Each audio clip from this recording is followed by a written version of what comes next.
वासु ओम नमो भगवते वासुदेवाय। ओम नमो भगवते वासुदेवाय। ओम अज्ञानतिमिरान्धस्य ज्ञानाञ्जनशलाकया चक्षुरुन्मिलितं येन तस्मै श्रीगुरुवे नमः। श्रीचैतन्यमनोभीष्टं स्थापितं येन भूतले स्वयं रूपा कदा मह्यं ददाति स्वपदान्तिकम्। जय श्री कृष्ण चैतन्य प्रभु नित्यानंद श्री अद्वैत गदाधर श्रीवास गौर भक्त वृंद। हरे कृष्णा कृष्ण कृष्ण हरे हरे, हरे राम राम राम हरे हरे। तो वेलकम एवरीवन। हम लोग कुछ हफ्तों से भगवान के पवित्र नाम के प्रति होने वाले 10 अलग अलग प्रकार के नाम अपराध के विषय में चर्चा कर रहे हैं, जिसमें से हमने लास्ट सेशन में देखा था 7वां नाम अपराध, जो कि बहुत ही गंभीर नाम अपराध है, जो कि है पाप कार्य करना। और ये सोचते हुए कि मैं पवित्र भगवान नाम के जप कर रहा हूँ, इसलिए मैं पाप कर सकता हूँ, आई एम एक्सक्यूज्ड, है ना, मुझे क्षमा मिल जाएगी, मेरे नाम जो है वो मेरे पाप को नलीफाई कर देंगे, इस तरह से। तो उसमें हमने लास्ट सेशन में कुछ चीजें डिस्कस किया था, जैसे कि 3 स्टेज सबसे पहले हमने डिस्कस किए थे। जो लोग थे उनके लिए रिवाइज करने के लिए, जो लोग नहीं थे उनके लिए एक फ्रेश हम एक फटाफट ओवरव्यू लेते हैं। तो लास्ट टाइम हमने देखा था 3 स्टेज थे। किसी को याद है उसमें से कौन से 3 स्टेज थे अपराध? यस प्रभु। हरे कृष्ण प्रभु। एक इच्छा करना फॉर सिंफुल एक्टिविटीज, दूसरा अज्ञानता अबाउट सिंफुल एक्टिविटीज, तीसरा था ignorance of knowledge, ignorance of अविद्या। नहीं, अविद्या और दूसरा आपने क्या बताया, वो सेम ही हो गया ना। आपने सेकंड क्या बोला? अज्ञानता about sinful activities. Yeah, so it is the same. The first stage is ignorance, अविद्या, इच्छा, पता नहीं है, ज्ञान का अभाव। तो फर्स्ट स्टेज है। दूसरा स्टेज हमने लिया था, स्टेप बाय स्टेप आता है ना। दूसरा स्टेज था इच्छा करना, टेंडेंसी, वृत्ति। और ये हमारे अंदर स्वाभाविक है, बिकॉज हम सब ऐसे ही है, हम लोग इसीलिए तो यहाँ पे है। अगर हमें पाप करने की वृत्ति ना होती तो हम यहाँ पे क्यों होते हैं? तो अगर कोई व्यक्ति ऐसा बोलता है कि नहीं, मेरे में पाप करने की कोई वृत्ति है ही नहीं, मैं बिल्कुल पाप करने की मुझे इच्छा ही नहीं होती है, तो मतलब फिर वो इस लोक का नहीं है ना, वो आध्यात्मिक जगह से आया हुआ है ना, एकदम प्रकट हुआ है। जनरली जो बद्ध जीव होता है वो इसलिए बद्ध जीव है क्योंकि वो उसमें पाप करने की वृत्ति है। और वो पाप अलग अलग इंटेंसिटी के हो सकते हैं। किसी में काम ज्यादा है, किसी में क्रोध ज्यादा है, किसी में ईर्ष्या ज्यादा है, किसी में चोरी करने की वृत्ति है, इस तरह से लोभ है। तो अलग अलग प्रकार के पाप कर्म होते हैं। किसी में नशा करने की वृत्ति है, मांसाहार करने की वृत्ति है, अलग अलग प्रकार के होते हैं। मगर पाप करने की वृत्ति हर एक में होती है, वो तय है। तो फर्स्ट स्टेज है अज्ञानता के वश में आके पाप कर देना। दूसरा स्टेज है कि ज्ञान तो है, परंतु इतने संस्कार जमे पड़े हैं चेतना में कि वो जा नहीं रहे हैं, तो इसकी वजह से वो व्यक्ति पाप कर बैठता है। तो वो सेकंड स्टेज है, वृत्ति है नहीं, मगर वो कर नहीं बैठता है, वृत्ति, उसकी इच्छा होती है, डिजायर। और तीसरा स्टेज है वो एक्चुअली जब पाप करता है। इच्छा तो होती है मगर वो समहाउ अगर वो पाप कर्म नहीं करता है तो तीसरे स्टेज पे पहुंचता नहीं है। मगर जो व्यक्ति पहुंच जाता है, ओहो, then it is very difficult, very dangerous. तो ये 3 स्तर हमने देखे थे, 3 स्टेज देखे थे। तो उसमें हमने देखा था कि जो पहले 2 स्टेज है, जो कि है इच्छा करना और उसके पहले अविद्या, ये दोनों स्टेज जो है वो पवित्र नाम से नलीफाई कर सकते हैं। आप लोग चाहे तो अपने वीडियो ऑन कर सकते हैं, इसमें कोई अपराध नहीं लगेगा। वीडियो ऑन करना ये 10 नाम अपराध में नहीं आता है, that is good. So yes, तो ये दो जो है स्टेज, एक है कि इच्छा करना और अविद्या के कारण, तो ये दोनों स्टेज जो है वो पवित्र भगवान नाम से वो नलीफाई हो सकते हैं। भगवान का नाम इतना शक्तिशाली है कि आपकी इच्छा जो भी हो रही है वो धीरे धीरे धीरे करके वो जा सकती है। या फिर अविद्या जो है वो अविद्या भी चली जाएगी। परंतु हमने देखा था कि अगर व्यक्ति ने जो पाप कर्म कर दिया, वो फिर पवित्र नाम से उसको हम कुछ नहीं कर सकते, उसको फिर काउंटरैक्ट करना is very very is almost impossible, ऐसा। ठीक है, फिर हमने देखा था इसीलिए ज्ञान की कितना महत्व है, क्योंकि सबसे रूट कॉज क्या है? अविद्या। अगर रूट कॉज को टारगेट करेंगे, ज्ञान को टारगेट करेंगे, ज्ञान से, इसीलिए हम भी ज्ञान ही ले रहे हैं ना। जैसे अभी हम सभी लोग डिस्कस कर रहे हैं, ज्ञान ले रहे हैं कि ये पापमय कार्य करना कितना भयानक हो सकता है ना। उस एंगल से हम कभी सोचते नहीं है, हम उसको कैजुअली ले लेते हैं, तो ठीक है ना, कोई प्रॉब्लम नहीं है, इतना कर लिया, इतना कुछ देख लिया, इतना कुछ ये कर लिया, कोई प्रॉब्लम नहीं है, चल मारा तो कर रहा हूँ। ये कितना भयानक है, अभी हम उसका ग्रेविटी समझ रहे हैं हम उसका। तो ये ज्ञान है, इससे फिर अविद्या दूर होती है। और एक्चुअली ऐसा होता है, मेरे साथ तो ऐसा होता है कि मैं जब कोई हैवी लेक्चर सुनता हूँ, कोई जैसे कोई महाराज का हो, अभी मैं सुन रहा था, एंड मैंने शाश्वत प्रभु सबके साथ शेयर भी किया था, इस दिन भक्ति आश्रम वैष्णव महाराज का, आपके साथ भी मैं शेयर करूंगा आफ्टर दिस क्लास। वो इसी पे था, वो काम वासना पे था, लस्ट पे था। तो अगर मैं कभी ऐसा कोई सुनता हूँ, तो मतलब एकदम से लगता है कितना हैवी और कितना इंपॉर्टेंट मैसेज दे रहे हैं भक्त लोग। तो जब हम ऐसा सुनते हैं अलग अलग सब्जेक्ट्स के ऊपर, तो फिर धीरे धीरे वो वृत्ति धीरे धीरे जाती है। इसलिए वो श्रवण 100% कार्य करता है, कीर्तन 100% कार्य करता है, उसमें कोई दो राय है ही नहीं। इसलिए हमने देखा था लास्ट सेशन में ज्ञान कितना आवश्यक है। ठीक है, फिर हमने हरिदास ठाकुर का उदाहरण लिया था, जिसमें प्रभुपाद कोट कर रहे थे कि माया कितनी स्ट्रांग है, और फिर प्रभुपाद ने हरिदास ठाकुर का उदाहरण दिया था कि साक्षात माया देवी आई तो भी कुछ कर नहीं पाए, बिकॉज भगवान का नाम का आश्रय अगर कोई व्यक्ति लेता है तो फिर वो पार कर सकता है ना। तो आज हम उससे आगे बढ़ेंगे। देखिए, दो प्रकार के सिन होते हैं, दो प्रकार के पाप में क्या होते हैं। एक होता है इंटेंशनल स्किन, इंटेंशनल सिन, उसको क्या होता है हिंदी में?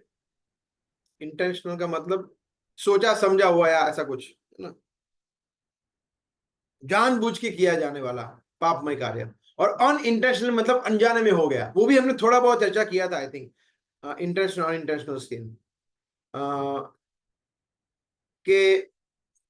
जैसे हम रास्ते पे चल रहे हैं और हमारे पैरों के नीचे कोई कीड़ा आ जाता है अनजाने में, देन इट इज अनइंटेंशनल सिन। और तो उसका हमने देखा था, हमने चर्चा किया था, और हमने देखा था उसका पाप कर्म तो लगता है हमें, उसका भी अगर आपने अनजाने में भी कार्य किया, उसका पाप कर्म लगता तो है 100%। परंतु भगवान का पवित्र नाम इतना पवित्र है, इतना शक्तिशाली है कि वो उसको काउंटरैक्ट कर सकता है, बिकॉज आपने अनजाने में किया है, जानबूझ के नहीं किया है। मगर जानबूझ के आपने देखा ये मच्छर को मारता हूं मैं, तो मुझे काटेगा, मैं तेरे को मार देता हूं, तो मच्छर को मारा, तो फिर पवित्र नाम आपकी हेल्प नहीं कर सकता, बिकॉज आपने जानबूझ के, वो उसकी क्या गलती है, वो मच्छर घूम रहा है ना, आपको काटा नहीं काटा वो सेकेंडरी बात है, मैं उसको क्यों मारा, what is the need. So then फिर उसका हमें परिणाम लगता है, उसका हमें कर्म बंधन लगता है, वो पाप कर्म की प्रतिक्रिया होगी, चाहे आप माला का जप कर रहे हैं नहीं कर रहे, वो लगेगा, बिकॉज आपने जानबूझ के किया है, कर्म कर दिया एक्चुअली। मच्छर को मारने का सोचा, कोई परिणाम नहीं होगा, अब सोचा और फिर नहीं नहीं मारना नहीं है, ये गलत है, हमने लेक्चर में सुना है, तो आप वहां से उठ के चले गए, या फिर आप मॉस्किटो नेट लगा दिया, आपने कुछ क्रीम लगा दिया, वट एवर, मॉस्किटो रेपेलेंट लगा दिया, आपने ऑल आउट कर दिया और खिड़की दरवाजा खोल दिया तो वो बाहर चले गए, दैट इज फाइन। बट आपने वो रैकेट आता है ना, टिक टिक टिक टिक टिक टिक टिक टिक, मैंने एक्चुअली आप बिलीव नहीं करेंगे, मैंने डीओडी के घर पे देखा था, ये डीओडी के घर पे रैकेट देखा था। तो आई मैंने हरीश गुंडू को बोला, हरीश गुंडू ये क्या है, वो मेरे सामने देख रहे हैं। हाँ, फिर मैंने बोला आप बताओ उनको कि ये, फिर पता नहीं उन्होंने बताया होगा शायद, दिस इज नॉट गुड, है ना। We can not have this electric racket mosquito को मारने के लिए, है ना, उसके लिए मतलब होलसेल में पाप कर्म करना है, क्यों करना है, व्हाई। तो पाप कर्म करना, ये इंटेंशनल अनइंटेंशनल सिन, जानबूझ के और अनजाने में किया, अनजाने में अगर व्यक्ति ने कर दिया है तो हरिनाम उसको क्षमा कर सकता है, उसको काउंटर कर सकता है। परंतु जानबूझ के जब व्यक्ति कोई करता है, उसका मतलब उसको बहिरूपिया कहा जाता है साधारण भाषा में, उसको पाखंडी कहा जाता है, उसको कपटी कहा जाता है। हाँ, तो मैं एक लेक्चर में सुन रहा था बहुत टाइम पहले, मुझे अभी भी याद है, इतना अच्छा शब्द था वो बता रहे थे, एक पुणे के एक ब्रह्मचारी थे, वो बता रहे थे कि कृष्ण है वो दीन बंधु है, कृष्ण दीन बंधु है, सही बात है, कपट बंधु नहीं है। अगर आप कपट करेंगे, बोलेंगे ठीक है कौन देख रहा है कर लेता हूं, बाहर मैं अच्छा बिहेव करूंगा, एकदम तिलक फर्स्ट क्लास करूंगा, हाँ एकदम अच्छे कपड़े पहनूंगा, एकदम साफ सुथरे वाइट इस्त्री ठीक से की हुई, और अच्छा सा गाऊंगा, अच्छा बोलूंगा, अच्छा लेक्चर लूंगा, और अंदर अंदर आप पाप कर्म कर रहे हैं, देन यू आर कपटी। तो कृष्ण कपट बंधु नहीं है, दीन बंधु है। अगर व्यक्ति पाप कर्म हो गया है मगर वो अंदर से गिड़गिड़ा रहा है, रो रहा है, पछतावा कर रहा है, प्रयास कर रहा है, और सही में इंप्रूव होने का प्रयास कर रहा है, तो कृष्ण उनकी सहायता करेंगे। मगर जो कपटी है, बोला ठीक है ना, चलता है ना, मैं तो करूंगा, चलता रहता है, और तो फिर वो बुरा फंसने वाला है।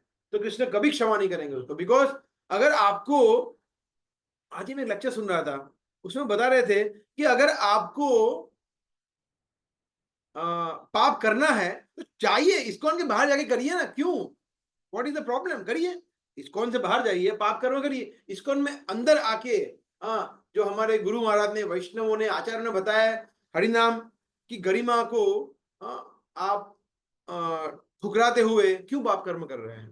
That is very nice message.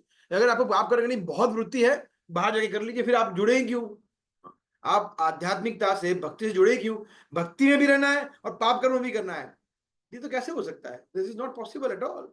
हाँ वृत्ति हो सकती है, क्योंकि वृत्ति तुरंत नहीं जाएगी कि भाई देखो भक्ति में आ गए तो एकदम से चेंज हो गया, ऐसा नहीं होने वाला है। बट धीरे धीरे धीरे में वक्त तो करना पड़ेगा। हो सकता है कि अभी हम जैसे 10 पाप कर्म कर रहे हैं, फिर 8 हो, फिर 4 हो, फिर 2 हो, धीरे धीरे धीरे पाप कर्म 0 हो जाएंगे। वृत्ति रहेगी, वृत्ति रहेगी, मगर पाप कर्म टेंजिबली करना जो होता है हमारी जो इंद्रियों से, जो हमने देखा था लास्ट टाइम, वो धीरे धीरे धीरे धीरे शून्य हो जाएंगे। Then we are rightly situated, फिर हम एकदम सही तरीके से साधक साधना भक्ति में है, फिर हम शुद्ध भक्त नहीं बन गए हैं, अभी भी साधक भक्ति है, मगर अभी साधक भक्त ठीक ठाक साधना भक्ति ठीक ठाक कर रहे हैं, बिकॉज पाप कर्म नहीं कर रहे हैं। ये बहुत इंपॉर्टेंट है। सो अगर यहाँ बताया है, एक जगह बताया है कि इवन, एक सेकंड, या कि अगर आपको विचार भी आएगा, ऐसा विचार भी कि ठीक है कि मैं तो अभी तो देखो मंगला आरती भी जा रहा हूँ, अभी तो मैं 8 से 12 16 माला में पहुंच गया हूँ, अभी तो मैं पढ़ाई भी कर रहा हूँ, मॉर्निंग क्लासेस में भी जा रहा हूँ, हर एक फ्राइडे प्रोग्राम में जा रहा हूँ, तो ठीक है ना, कभी कभी इतना चल जाता है। इतना सोचना भी मतलब बहुत ज्यादा रिस्की हो सकता है, वेरी वेरी रिस्की ना। ईच स्टेप पदम पदम यद विपदाम, ये जगह ऐसी है भौतिक जगत, यहाँ पे एक एक स्टेप पे आपको विपदा आएगी, कुछ पॉपअप हो जाएगा मोबाइल में से, या कहीं से कुछ और आ जाएगा, ये हो जाएगा, आपका फोन आएगा, ये वो। तो पाप कर्म करने के लिए आपको जो वेग मिलेंगे ना, वो कंटिन्यूअस मिलेंगे। चाहे आप 16 माला करो, 32 माला करो, 64 माला करो, मंगला आरती रोज जाओ, आप सभी संस्कृत, आपको 700 श्लोक गीता के आ गए हो, आप बहुत बड़े प्रचारक हो गए हो, वृत्ति माया का अटैक बंद नहीं होगा। ऐसा मत सोचिए, हमें ऐसा कभी नहीं सोचना चाहिए कि देखो अभी तो इतना हो गया तो अभी अभी मतलब पाप करने का जो रिस्क है वो बहुत कम हो गया, नहीं, सेम रिस्क है। इसलिए शील्ड बढ़ाना पड़ेगा, हमें हमें शील्ड बढ़ाना पड़ेगा, क्योंकि माया हथियार नहीं डाल देने वाली है। We have to protect our self, we have to keep our self. और कब तक है अभी हम देखेंगे, अभी हम आगे। सो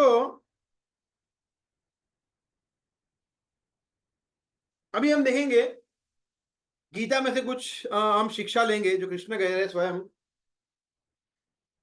कि पाप कर्म होता कहां से जनरली। जैसे हम लोग जब मेडिकल फील्ड में जो होते हैं डॉक्टर फार्मासिस्ट, वो क्या करते हैं, हम लोग, क्योंकि मैं फार्मासिस्ट में रिसर्च करता हूं, हम लोग रूट कॉज को टारगेट करते हैं कि अगर आपको कैंसर हुआ है तो कैंसर, जो कैंसर की जो ट्यूमर हो गया है उसको टारगेट नहीं करना है, कौन से जीन की वजह से वो हो रहा है उस जीन को टारगेट करेंगे। तो जीन होगा, जीन में से प्रोटीन नहीं बनेगा, प्रोटीन में से फिर प्रोटीन में से सेल नहीं बनेगा, सेल में से फिर वो सेल मल्टीप्लाई नहीं होंगे, तो जीन को टारगेट करते हो डीएनए आरएन लेवल पे, ताकि प्रोटीन भी ना बने, प्रोटीन में से फिर ये ना हो, तो मतलब खत्म। तो रूट कॉज पे अगर आपने कार्य किया ना, खत्म बात। तो अगर आप देखेंगे जो भी फार्मास्यूटिकल्स या मेडिकल फील्ड में हर एक दवाई होती है वो रूट कॉज पे कार्य करती है, रूट कॉज पे। जो जैसे कोलेस्ट्रॉल की दवाई होती है, तो कोलेस्ट्रॉल जो बनाता है ना, वो जो एंजाइम होता है उसको ब्लॉक कर देती है, तो कोलेस्ट्रॉल बनेगा ही नहीं। इसलिए एट्रोवास्टेटिन, जो आप लोग शायद आपने सुना हो, तो ऐसा होता है। इसलिए हमें भी ऐसा ही करना पड़ेगा। तो अर्जुन ने सेम क्वेश्चन पूछा, अर्जुन ने पूछा अथ केन प्रयुक्तो अयम पापम चरति पुरुषः अनिच्छन अपि वार्ष्णेय बलादीव नियोजितः। दिस इज अ $1,000,000 क्वेश्चन जो हम सबको होता है ना, मगर अर्जुन एक प्रामाणिक शिष्य थे, उन्होंने पूछ लिया। हम लोग दोगले हैं, हम लोग अहंकारी है, हम लोग कपटी है, इसलिए हम पूछने में संकोच करते हैं कि प्रभु जी मैं इतना गिरा हुआ क्यों, मैं ना चाहते हुए भी इतना सुन रहा हूं, मैं इतना चैंटिंग कर रहा हूं, इतना फिर भी मैं पाप कर्म कर बैठता हूं, ऐसा क्यों? तो ये प्रश्न हमें भी होता है मगर हम पूछते नहीं है। मगर ठीक है, कोई बात नहीं, नहीं पूछते तो, मगर अर्जुन तो पूछ रहे हैं ना, उनके उत्तर से हम सीख सकते हैं। तो अर्जुन ने पूछना अथ, अथ मतलब okay, late me share that shloka, that is very nice, तो आप लोग रिलेट कर पाएंगे। 336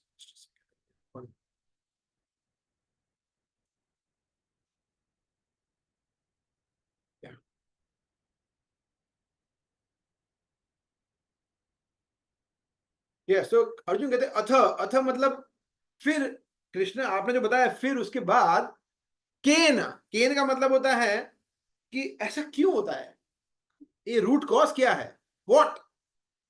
प्रयुक्त, प्रयुक्त मतलब उसमें एंगेज होना, युक्त है ना, युक्त प्रयुक्त मतलब उसमें आप एंगेज हो जाते हैं, संलग्न हो जाते हैं।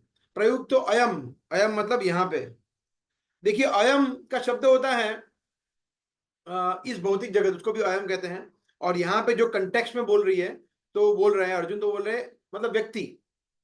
पापम चरति, चरति मतलब आचरण करना, पुरुष मतलब व्यक्ति, पुरुष। तो व्यक्ति, हे कृष्ण, यहाँ पे व्यक्ति पाप क्यों कर बैठता है, और फिर वो बता रहे हैं कि वो पाप कर्म ऐसे तैसे नहीं करता है। क्या बता रहे हैं अर्जुन? अनिच्छन, अनिच्छा, उसकी इच्छा नहीं है। देखो अनिच्छन, इच्छा नहीं है, विदाउट डिजायरिंग। अनिच्छन अपि, अपि मतलब डिजायर नहीं करता है, ऑल दो कि हालांकि वो इच्छा तो नहीं करता है, फिर भी वार्ष्णेय, हे वृष्णिवंशी, हे वृष्णिवंशी, बलाद ईव, बलाद मतलब बलपूर्वक, ईव, ईव मतलब जस्ट लाइक दैट, ऐसा कि उसको बलपूर्वक नियोजित है, उसको कोई एंगेज कर रहा है, प्रवृत्त कर रहा है, ऐसा, ऐसा आप सबका अनुभव, हम सबका अनुभव है ऐसा, है ना, कि हमें कभी इच्छा नहीं तो फिर भी हम पाप कर्म करते हैं, फिर पछताते कि मैंने क्यों किया है, मैंने गुस्सा क्यों किया इस पे, मैंने इसको मैंने इसका कटु शब्द क्यों बोले, मैंने ये गलत कार्य क्यों किया, मैंने ये क्यों खाया, है ना, मैंने 10 गुलाब जामुन क्यों खाए। हालांकि वो तो ठीक है, भगवान का प्रसाद होगा तो पाप नहीं होगा, बट हमें पछतावा होता है ना, हम कुछ गलत करते हैं फिर पछताते हैं हम। हाँ, तो ये हमारा स्वभाव हो गया है कि हम शोचती कांक्षती, शोचती मतलब अफसोस करना, कांक्षती मतलब इच्छा करना, तो ये हमारा स्वभाव हो गया है। तो अर्जुन कह रहे हैं कि ऐसा क्यों हो रहा है कि बलपूर्वक मुझे हम कोई मतलब पकड़ के घिस रहा है, घसीट रहा है कि आजा पाप कर्म कर ले, ऐसा कर ले, ऐसा ऐसा क्यों है? फिर कृष्णा उसको नेक्स्ट श्लोक में उत्तर देते हैं। काम एष, श्री भगवान उवाच, काम एष क्रोध एष रजोगुण समुद्भव महाशनो महापापमा विद्धि एनम इह वैरिणम। कृष्ण कहते हैं कि हे अर्जुन, ये उसका रीजन क्या है? Mister lust. ये लस्ट है, वो सबसे बड़ा प्रॉब्लम करता है।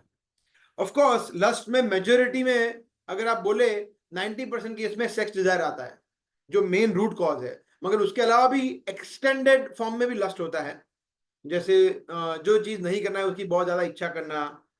बेसिकली लस्ट का मतलब ये होता है कि जो शास्त्र से प्रतिबंधित है, जो चीज नहीं करनी है, वो उसको करने की प्रबल इच्छा को कहते हैं लस्ट।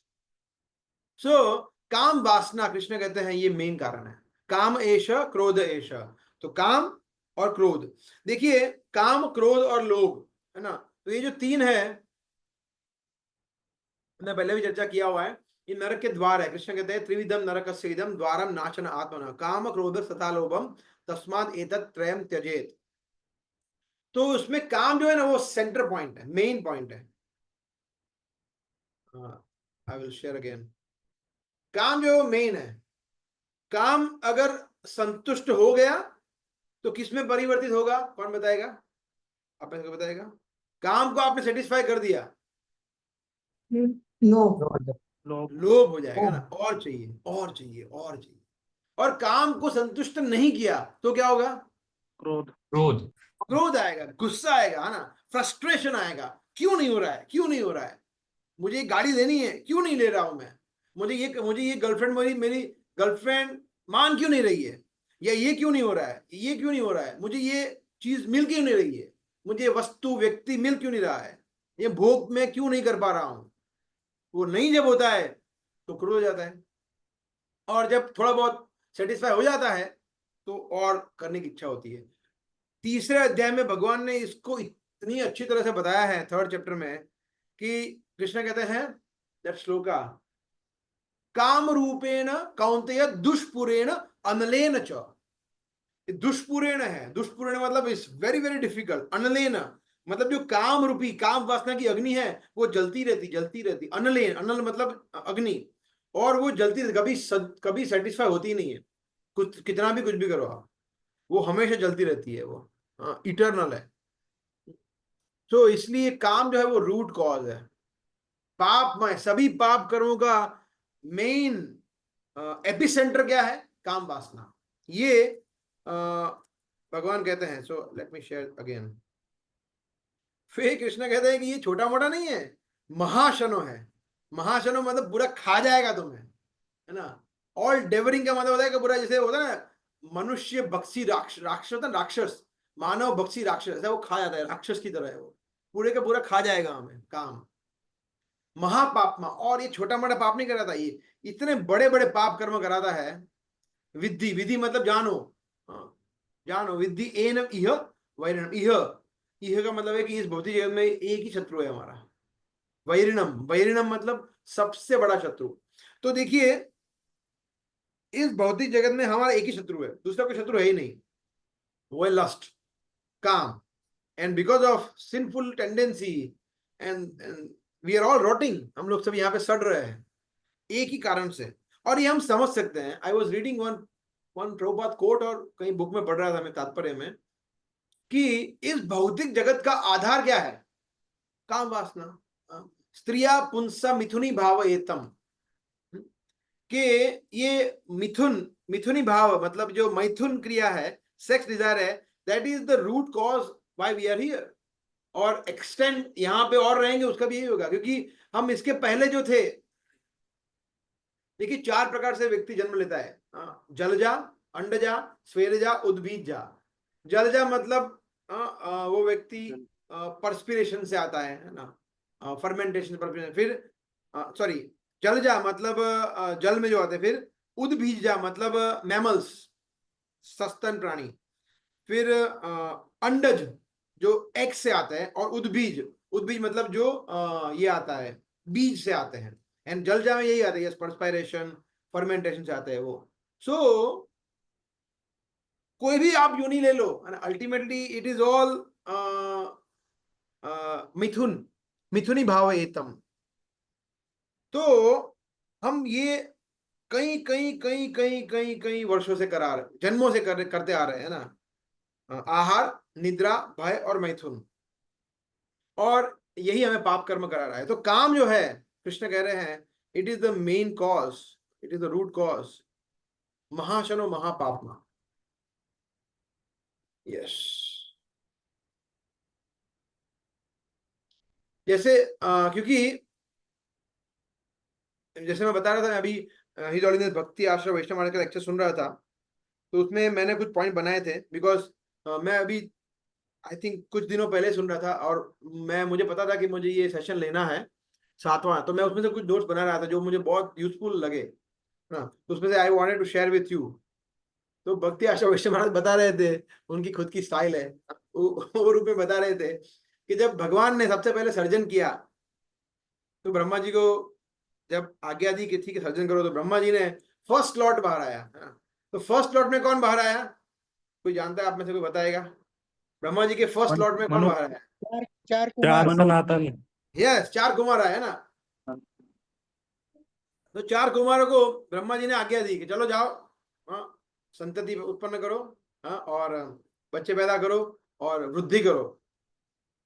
4 कुमार बोला कि सॉरी, हम लोग कुछ नहीं करेंगे, हम लोग तो ब्रह्मचारी रहेंगे। तो ब्रह्मा जी ने बोला कि ऐसे थोड़ी चलेगा। तो ब्रह्मा जी डिसअपॉइंट हो गए, है ना।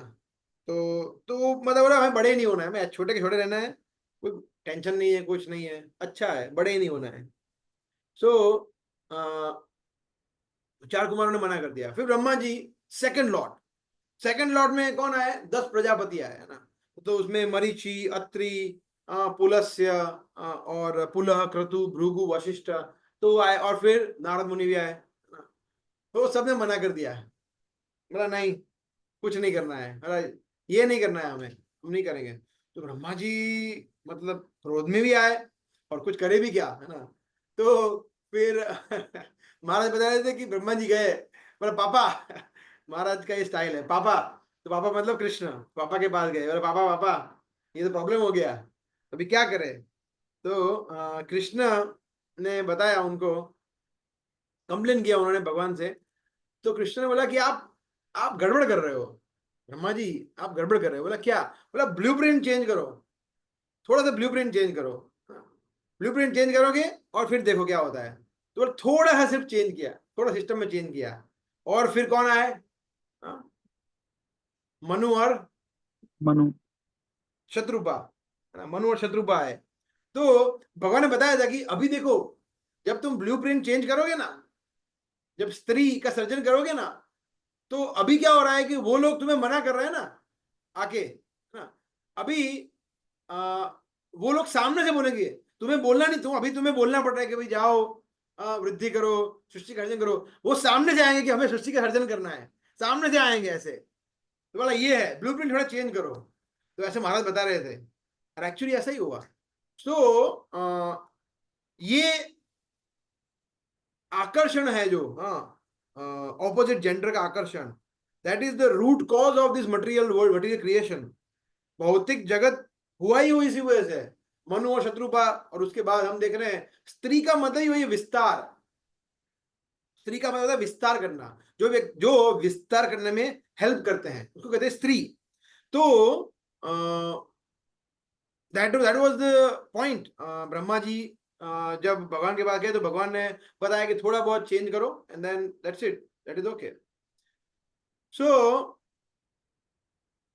हम देखते हैं शास्त्रों में अनेक उदाहरण हैं जिसमें तपस्वी, सन्यासी, ऋषि, ब्रह्मचारी, और स्त्री ने उसको विचलित कर दिया, है ना। विश्वामित्र सबसे वेरी मोस्ट पॉपुलर एग्जाम्पल है। विश्वामित्र ने कितने सालों तक तपस्या की, 60,000 years, एंड देन इंद्र ने बोला कि यार भी क्या करे। और भाई महाराज बता रहे थे कि इंद्र के पास एक ही चीज होती है, एक ही हथियार होता है, बोले ये अप्सरा, और कोई हथियार होता नहीं है। तो इंद्र बोले कि अभी यार, और इंद्र बहुत डर जाता है जल्दी जल्दी, तो बोले ये विश्वामित्र को कुछ करना पड़ेगा। तो फिर किसको भेजा वहां पे? इंद्र, विश्वामित्र के पास मेनका। मेनका। हाँ। और फिर मेनका ने कुछ किया भी नहीं, देखा भी नहीं। आप सोचिए, मेनका को देखा भी नहीं था, वो छिक छिक छिक छिक, वो पायल की घुंघरू की वो आवाज से विचलित हो गए, उनका तपस्या टूट गया, कुछ करना ही नहीं पड़ा मेनका को। अब सोचिए कितना प्रबल है ये काम। और फिर नौवें स्कंद में एक और कथा आती है सौबरी ऋषि की। So I will take in very brief in 1-2 minutes. Saubhari ऋषि बहुत ही ज्यादा तपस्वी थे, और वो डरते थे कि ये माया बहुत स्ट्रांग है। बोला भाई माया से बचने के लिए क्या करना पड़ेगा? बोला मैं पानी के अंदर जाके तपस्या करूंगा, पानी में। बोला यहाँ पे बस देखूंगा तो है ना, पानी में जाऊंगा, कोई दिखेगा ही नहीं, है ना। कोई, ये तो विश्वामित्र को क्या हुआ था, वो झुंझुनू, पानी में कौन आएगा? बोला कुछ नहीं होगा, तो पानी में जाता हूँ। तो पानी में गए। अब पानी में गए, पानी में उन्होंने क्या देख लिया? मछलियों को देख लिया, मछलियों को देख लिया कि वो दोनों मैथुन क्रिया में लगे हुए थे। तो वो देख के विचलित हो गए, सोचिए।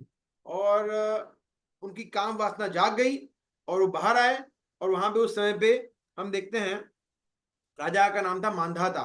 तो मांधाता के पास गए, उनको बोला कि भाई देखो मैं तो बहुत बड़ा तपस्वी हूं, मुझे आपकी राजकुमारी से विवाह करना है। तो उनका हालत देख के बोला इनको, इनके साथ कौन विवाह करेगा? वो तपस्वी होते हैं ना, एकदम दुबले पतले, दाढ़ी वाड़ी बड़े, एकदम एकदम अगली। तो वो समझ गए। तो राजा ने क्या बोला? राजा फिर बोला इसको मना कर देंगे तो श्राप दे देंगे, है ना। बोला मना नहीं करना। बोला क्या करे? राजा ने क्या बोला? मुझे प्रॉब्लम नहीं है, अगर मेरी पुत्रियों को स्वीकार है तो आप करिए, जो पुत्री हाँ बोले उनके साथ करिए। तो वो सौबरी मुनि समझ गए, बोला हाँ मेरे साथ गेम खेल रहे हैं राजा, हाँ क्योंकि मैं इतना अच्छा नहीं लग रहा हूँ इसलिए। पर उसमें कौन सी बड़ी बात है, अपनी योग शक्ति के बल से एकदम सुंदर उन्होंने शरीर धारण कर लिया और फिर गए उनके साथ, उनके सामने। तो 50 उनकी पुत्री, 50 की 50 बोली मुझे इनके साथ शादी करना है, 50 के 50 बोले इनके साथ मैं विवाह करूंगी। तो उन्होंने 50 राजकुमारों का विवाह किया। सोचिए आप, कहा वो तपस्या करते पानी के अंदर, मछली को देखा और एक नहीं दो नहीं 50 राजकुमारों के साथ विवाह कर लिया उन्होंने। एंड देन फिर आगे आता है कि जब वो पछताते हैं कि मैंने क्या कर लिया, मैं क्या कर रहा था। और सेम चीज जड़ भरत के साथ हुई, भरत महाराज के साथ हुई कि वो एक उनका हालांकि काम वासना नहीं था, अफेक्शन था जो धीरे धीरे आसक्ति में परिवर्तित हो गया, मगर ये तो वास्तव में काम वासना था, right. So but again that was also sinful, that was also sinful because जिसमें कृष्ण नहीं है, जैसे हमने देखा था लास्ट सेशन में, जिसमें कृष्ण नहीं है इट इज ऑल सिंफुल, चाहे वो अफेक्शन हो, आसक्ति हो, काम वासना हो, कुछ भी हो, कृष्ण नहीं है then it is of no use. Saubhari मुनि का ये हम उदाहरण देखते हैं कि वो लास्ट में ही वो, जैसे भरत महाराज भी रिपेंड कर रहे थे ना हिरण के शरीर में आके कि मैंने क्या कर दिया क्या कर दिया। फिर जड़ भरत में जैसे ही वो स्थित हुए एकदम स्टॉन्च, एकदम जड़ बन गए, बोला कुछ भी हो जाए अभी मतलब इस लाइफ में तो भगवान के धाम में जाना ही जाना है। सिमिलरली शौबरी मुनि को भी फिर पछतावा हुआ कि मैंने क्या कर दिया। So the point is that भगवान कृष्ण की सहायता के बगैर, भगवान कृष्ण के भक्तों की सहायता के बगैर कोई व्यक्ति भगवान की शक्ति को पार नहीं कर सकता। सॉरी, भगवान की शक्ति को पार नहीं कर सकता। ऐसा it is very very powerful. Krishna कहते हैं ना 7वें अध्याय के 14वां श्लोक है, देवी ही येषा गुणमयी मम माया दुर्त्यया मामेव ये प्रपद्यन्ते मायाम एताम तरन्ति ते। जो लास्ट फ्राइडे कृष्ण बला प्रभु ने उस पर आई थिंक सेशन लिया था, जब हम लोग द्वारका, लास्ट फ्राइडे या उसके उसके पहले हम द्वारका गए थे तब। तो ये वास्तव में ऐसा ही है, ऐसा ही है कि अगर कृष्ण की शरण में नहीं जाएंगे तो माया तो हमारी चटनी बना देगी, चटनी। तो वो तो क्लियर है। So only Krishna can save us. जैसे हरिदास ठाकुर का उदाहरण हमने लास्ट टाइम देखा था, हरिदास ठाकुर को किस तरह से भगवान के पवित्र नामों ने बचाया, राइट। जैसे एक और श्लोक आता है गीता में, सेकंड चैप्टर का 59 श्लोक, जिसमें कृष्ण कहते हैं विषया विनिवर्तन्ते निराहारस्य देहिन रसवर्ज्यम रसोप्यस्य परम दृष्ट्वा निवर्तते। अगर व्यक्ति के पास उच्च स्वाद आएगा तो ही वो कुछ कर पाएगा, नहीं तो आर्टिफिशियली काम वासना को कंट्रोल करना, तपस्या करना, हमने देखा विश्वामित्र ने भी करके देखा, और क्या नाम सौबरी मुनि ने करके देखा, और ऐसे एक नहीं अनेक उदाहरण है शास्त्र में और रियल लाइफ में तो है ही इतने सारे। हम देखते हैं आए दिन कुछ न कुछ स्कैंडल आते हैं, जोगी भोगी बाबा, है ना, जो कोई बड़े बहुत बड़े होते हैं साधु, और हम देखते हैं कि उसका डाउनफॉल हो गया, होगा ही नहीं बिकॉज भक्त नहीं है तो कहां से वो टिकेगा। इवन इवन जो भगवान की भक्ति में लगा हुआ है, मुझे याद एक और विश्व प्रभु बता रहे थे कि उनको यशोमती नंदन प्रभु बताया था, हमारे जो मंदिर के प्रेसिडेंट थे हिज ग्रेस यशोमती नंदन प्रभु। तो वो एक बार बता रहे थे विश्व प्रभु को, और वो मुझे बता रहे थे कि एक बार प्रभु जी मुझे ऐसा बता रहे थे, वो बोल रहे थे कि मैं विश्वरूप कभी कभी सोचता हूँ कि जो भक्त है, भक्त उनके साथ भी माया इतना खेल खेलती है, और माया इतना परेशान करती है भक्तों को, है ना, विचलित करती है। कभी कभी माया जीत जाती है, कभी कभी भक्त बुरी तरह से हार के पिट के समहाउ वो सस्टेन कर पाते हैं। तो मैं सोचता हूँ कभी कभी कि माया भक्तों के साथ ऐसा करती है, जो कि भक्त ऑलरेडी प्रोटेक्टेड है, मंदिर में है, भक्तों के संग में है, हरिनाम की छत्र छाया में है, भागवतम की आश्रय में है। तो मैं सोचता हूँ कि जो भक्त नहीं है उनके साथ तो माया क्या क्या करती होगी। वो बता रहे थे ऐसे कि हमारे अगर जो भक्ति है लगे हुए उनके साथ भी माया छोड़ती नहीं है, अगर भक्तों को भी, जो भक्त नहीं है उनकी तो क्या हालत करती होगी, है ना, बुरी तरह से डंडे घूसे और बहुत माया मतलब छोड़ती नहीं होगी। तो ये जब मैंने सुना था उस दिन तो मैंने वेरी वेरी डीप पॉइंट है ना, कि प्रभु जी बता रहे थे उनको, that is true, right. So there is no other way to get rid of this material energy. भगवान कृष्ण की शेल्टर के अलावा कोई और ऑप्शन है ही नहीं हमारे पास। There is no other option. So जैसे यमुनाचार्य कहते हैं, यद यद अवधि मम चेत कृष्ण पदारविंदे नव नव रसधामनि उद्यतम रंतुम आसीत् तद अवधि बत नारी संगमे स्मर्यमाने भवति मुख विकार सुष्ठु निष्ठिवानम च. यमुनाचार्य जो कि महान आचार्य है हमारे वैष्णव संप्रदाय में, वो क्या बता रहे हैं, यद अवधि मम चेत कृष्ण पदारविंदे, जब से मेरा चित्त, मेरा हृदय, मेरा मन भगवान कृष्ण के पदारविंद, उनके चरण कमलों में स्थिर हुआ है, तब से नव नव रसधामनी उद्यतम रंतुम आसीत्, मुझे हर बार नया नया रस मिलता जाता है. और एक्चुअली जो भक्त भक्ति में आगे बढ़ा होता है ना, उसको ऐसा होता है. हर वो ऐसे हमने देखा है, ऐसे अनेक अनेक हमारे सन्यासी है जिन्होंने कितनी बार चैतन्य चरितामृत पढ़ा है, कितनी बार भागवतम पढ़ा है, कितनी बार गीता कृष्णा बुक पढ़ी है. आप सोचिए 50-50 बार अगर उन्होंने गीता कृष्णा बुक पढ़ी है तो ऐसे ही पढ़ी होगी, उनको कोई आनंद नहीं मिलता होगा. उनको हर एक बार पढ़ने में आनंद मिलता है, नव नव रस धामनी, इसलिए वो उद्यतम, उनको और उत्साह आता है ऐसा. फिर क्या बता रहे हैं, तो ये बता रहे हैं पॉजिटिव चीज है यमुनाचार्य, और बोले फिर नेगेटिव चीजों के बारे में बता रहे हैं कि तद अवधि बत नारी संग में स्मर्यमाने, तब से जब मैं नारी संग के बारे में विचारता भी हूं, मैं स्मर्यमाने, सिर्फ स्मरण करना है, मतलब करना तो, सोचना भी करना तो दूर की बात है, सिर्फ मैं सोचता भी हूं नारी संग के बारे में. भवती मुख विकार सुष्ठु निष्ठिवाना, तो मेरा मुख एकदम वो घिनौने विचार से मैं अपने मुख को मैं फेर लेता हूं और मैं थूक देता हूं उस विकार पे कि मैंने क्या सोच लिया. तो ये है भगवान कृष्ण की भक्ति की शक्ति, भगवान कृष्ण के चरण कमलों की शक्ति, हरि नाम की शक्ति. तो ये शक्ति जब हमारे अंदर धीरे धीरे संचारित होगी तो हमें धीरे धीरे अनासक्ति होगी, विरक्ति होगी काम वासना से, और तब हम पापमय कार्य करना धीरे धीरे धीरे कम करेंगे, बंद करेंगे. उसके बगैर नहीं हो सकता. जैसे हमने बताया ना, यद अवधि मद चित्त कृष्ण पदारविंदे, हमारा जब चित्त कृष्ण के पदारविंद में स्थिर नहीं होगा, कुछ नहीं होने वाला है. तब तक व्यक्ति कुछ भी कर ले, ऊपर से नीचे गिर जाए, वो काम वासना को पॉसिबल ही नहीं है, कंट्रोल कर ही नहीं सकता. हाँ, हो सकता है कि वो कुछ समय के लिए आर्टिफिशियली कर ले, मगर वो ज्यादा नहीं कर पाएगा. ऐसा कोई ट्रिगरिंग पॉइंट आया, जैसे हमने देखा विश्वामित्र मुनि, शौबरी मुनि, उन्होंने भी किया, काफी लंबे समय तक किया, मगर वो टिक नहीं पाया, बिकॉज वहां पे Krishna, what is that shloka, अनादृत युष्मा दंग्रय. हाँ, जैसे भगवान का जब जन्म हुआ था देवकी माता के घर में, तब इंद्र और सभी देवतागण वहां स्तुति करने के लिए आए. तो वहां पे उन्होंने बहुत सारी सुंदर प्रार्थना की, 10वें स्कंद में आता है, जिसमें से एक प्रार्थना थी ये अन्य अरविंदाक्ष विमुक्त मानिनस त्वयि अष्ट भावात अविशुद्ध बुद्धय आरुह्य कृच्छेण परम पद तत अधो गच्छन्ति युष्मा अनादृत युष्मा दंग्रय, कि जो व्यक्ति आपके युष्माद मतलब आपके अनादृत अनादर करता है, अंग्रह मतलब आपके जो चरण कमल है उसका अनादर करता है, वो तो बुरा फंसने वाला है, वो उसका तो कुछ नहीं होने वाला है, वो पतंती अध, वो उसका अधोगति होता है, वो गिर जाता है, वो उसका पतन हो जाता है, बिकॉज आपके श्री चरणों का उसने अनादर किया है.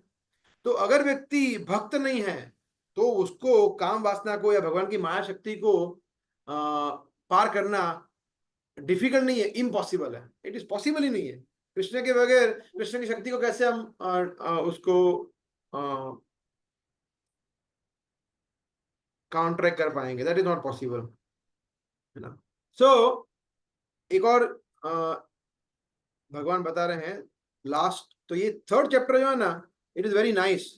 उसमें जो लास्ट में भगवान ने बताया कुछ 10-12 श्लोक, वो इसी के ऊपर है. आफ्टर दिस, जो अर्जुन ने जो प्रश्न पूछा है 36, उसके बाद आई थिंक 7-8 श्लोकाज है, इसमें से ये लास्ट श्लोक है जो समरी है.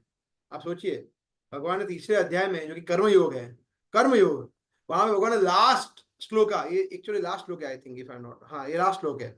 उसमें भगवान बोल रहे हैं जही शत्रुम, जही मतलब जीतो, जीतो उसको, किसको, कौन, शत्रुम कौन है? महाबाहो, हे महाबाहो, बिकॉज अर्जुन तुम महाबाहु हो, इसको छोड़ो, इसको जीतो। किसको? काम रूपम, दुरासदम। और दुरासदम है ये, दुरासदम, दुराया है, दुरत्यया है ना, सेम थिंग, दुरत्यया, दुरासया, तो दुरासदम है, राइट। सो कृष्ण कहते हैं कि अर्जुन, अभी देखिए, अर्जुन ऐसे तो कोई है नहीं कि अर्जुन बहुत लस्टी है, बहुत कामुक है, बहुत सारी काम वास्ते, ऐसा नहीं है। अर्जुन के माध्यम से कृष्ण हमें कह रहे हैं, अर्जुन को कुछ कहने की जरूरत नहीं है, Arjun is the perfect devotee. So but फिर भी कृष्ण, और वहां कहाँ कह रहे हैं? बैटल फील्ड पे, वहां पे तो युद्ध करना है, वहां पे तो क्रोध करना है, और वहां पे बोल रहा है कि देखो क्रोध नहीं करना है, क्रोध करोगे नरक में जाओगे, अरे क्रोध नहीं करेंगे तो मारेंगे कैसे? देखिए, तो सीमिंगली कॉन्ट्राडिक्टरी होता है ना, बट अगर हम ठीक से समझे इसको, तो भगवान अर्जुन के माध्यम से हमें बता रहे हैं, अर्जुन के लिए काम, क्रोध, लोभ सबसे परे हैं, Arjun is a pure devotee, but भगवान शुद्ध भक्त को यूज कर रहे हैं हमें सिखाने के लिए। तो जही शत्रुम, जीतना है हमें, कृष्ण कह रहे इसको जीतना है। तो if you are not winning lust, फिर हम सातवां नाम व्रत करेंगे ही करेंगे, बिकॉज लस्ट है। ओके, एंड देन एक और चीज जो महाराज बता रहे थे, है ना, जो मुझे बहुत अच्छा लगा। अच्छा, एनीवे, बिफोर दैट, आप लोगों ने पहले सुना होगा ये 3 चीजें जो हमारे मुख्य शत्रु है ना। अभी जैसे लस्ट तो है, वो शत्रु तो है, परंतु एक और अगर कंटेक्स्ट में हम देखें तो हमारे 3 शत्रु है वैसे: enjoyership mentality, proprietorship mentality and controllership mentality. कि मुझे कंट्रोल करना है, कंट्रोल फ्रीक होते हैं ना कुछ लोग, कि सब कुछ मैं बोलूं ऐसा ही होना चाहिए, मैं सब कुछ नियंत्रण करूंगा, मेरा घर हो, ऑफिस हो, भक्त लोग हो, मेरे बच्चे हो, मेरे माता पिता हो, सबको मैं कंट्रोल करूंगा, मैं बोलूं ऐसे होना चाहिए। तो ये, तो इसको कहते हैं स्वामी बनने का प्रयास करना, भगवान बनने का प्रयास करना। तो हम भगवान बनने का प्रयास करते हैं, स्वामी बनने का प्रयास करते हैं, ईश्वर बनने का प्रयास करते हैं। ये फर्स्ट हमारा प्रॉब्लम है। दूसरा प्रॉब्लम है हमारा कि हम प्रोप्राइटरशिप, हम लोग सोचते हैं कि सब कुछ मेरी तो है, स्वामित्व, मेरी मालिकी का सब कुछ है, घर मेरा है, ऑफिस मेरी है, बच्चे मेरे हैं, पत्नी मेरी है, पति मेरा है, ये मेरा है, सब कुछ मेरा ही तो है। तो ये मेरा मेरा मेरा मेरा, जनस्य ओह अहम, जनस्य मोहो अयम अहम ममेति, कि मैं और मेरा, इसको कहते हैं प्रोप्राइटरशिप, स्वामित्व की भावना। तो ये भी भगवान बनने का प्रयास है। जो चीज, तो ये कंट्रोलरशिप, बिकॉज कंट्रोलर कौन है? सुप्रीम कंट्रोलर कौन है? कृष्ण है। भोक्तारम यज्ञतपसाम सर्वलोक महेश्वरम, कृष्ण कहते मैं ही तो हूं, सब कुछ कंट्रोल करता हूं। फिर प्रोप्राइटरशिप, सबका सर्वलोक महेश्वरम, मैं ही तो हूं, सबका स्वामी, सबके स्वामी भगवान ही तो है। एंड द लास्ट इज एंजॉयरशिप, भोग करने की वृत्ति। तो भोग करने की जो वृत्ति होती है वो भी कहां से आती है? भोक्ता, कृष्ण भोक्ता है। तो हमारे अंदर वृत्ति आई है बिकॉज हम कृष्ण से विमुख होके यहाँ पे आए, तो that is because of lust.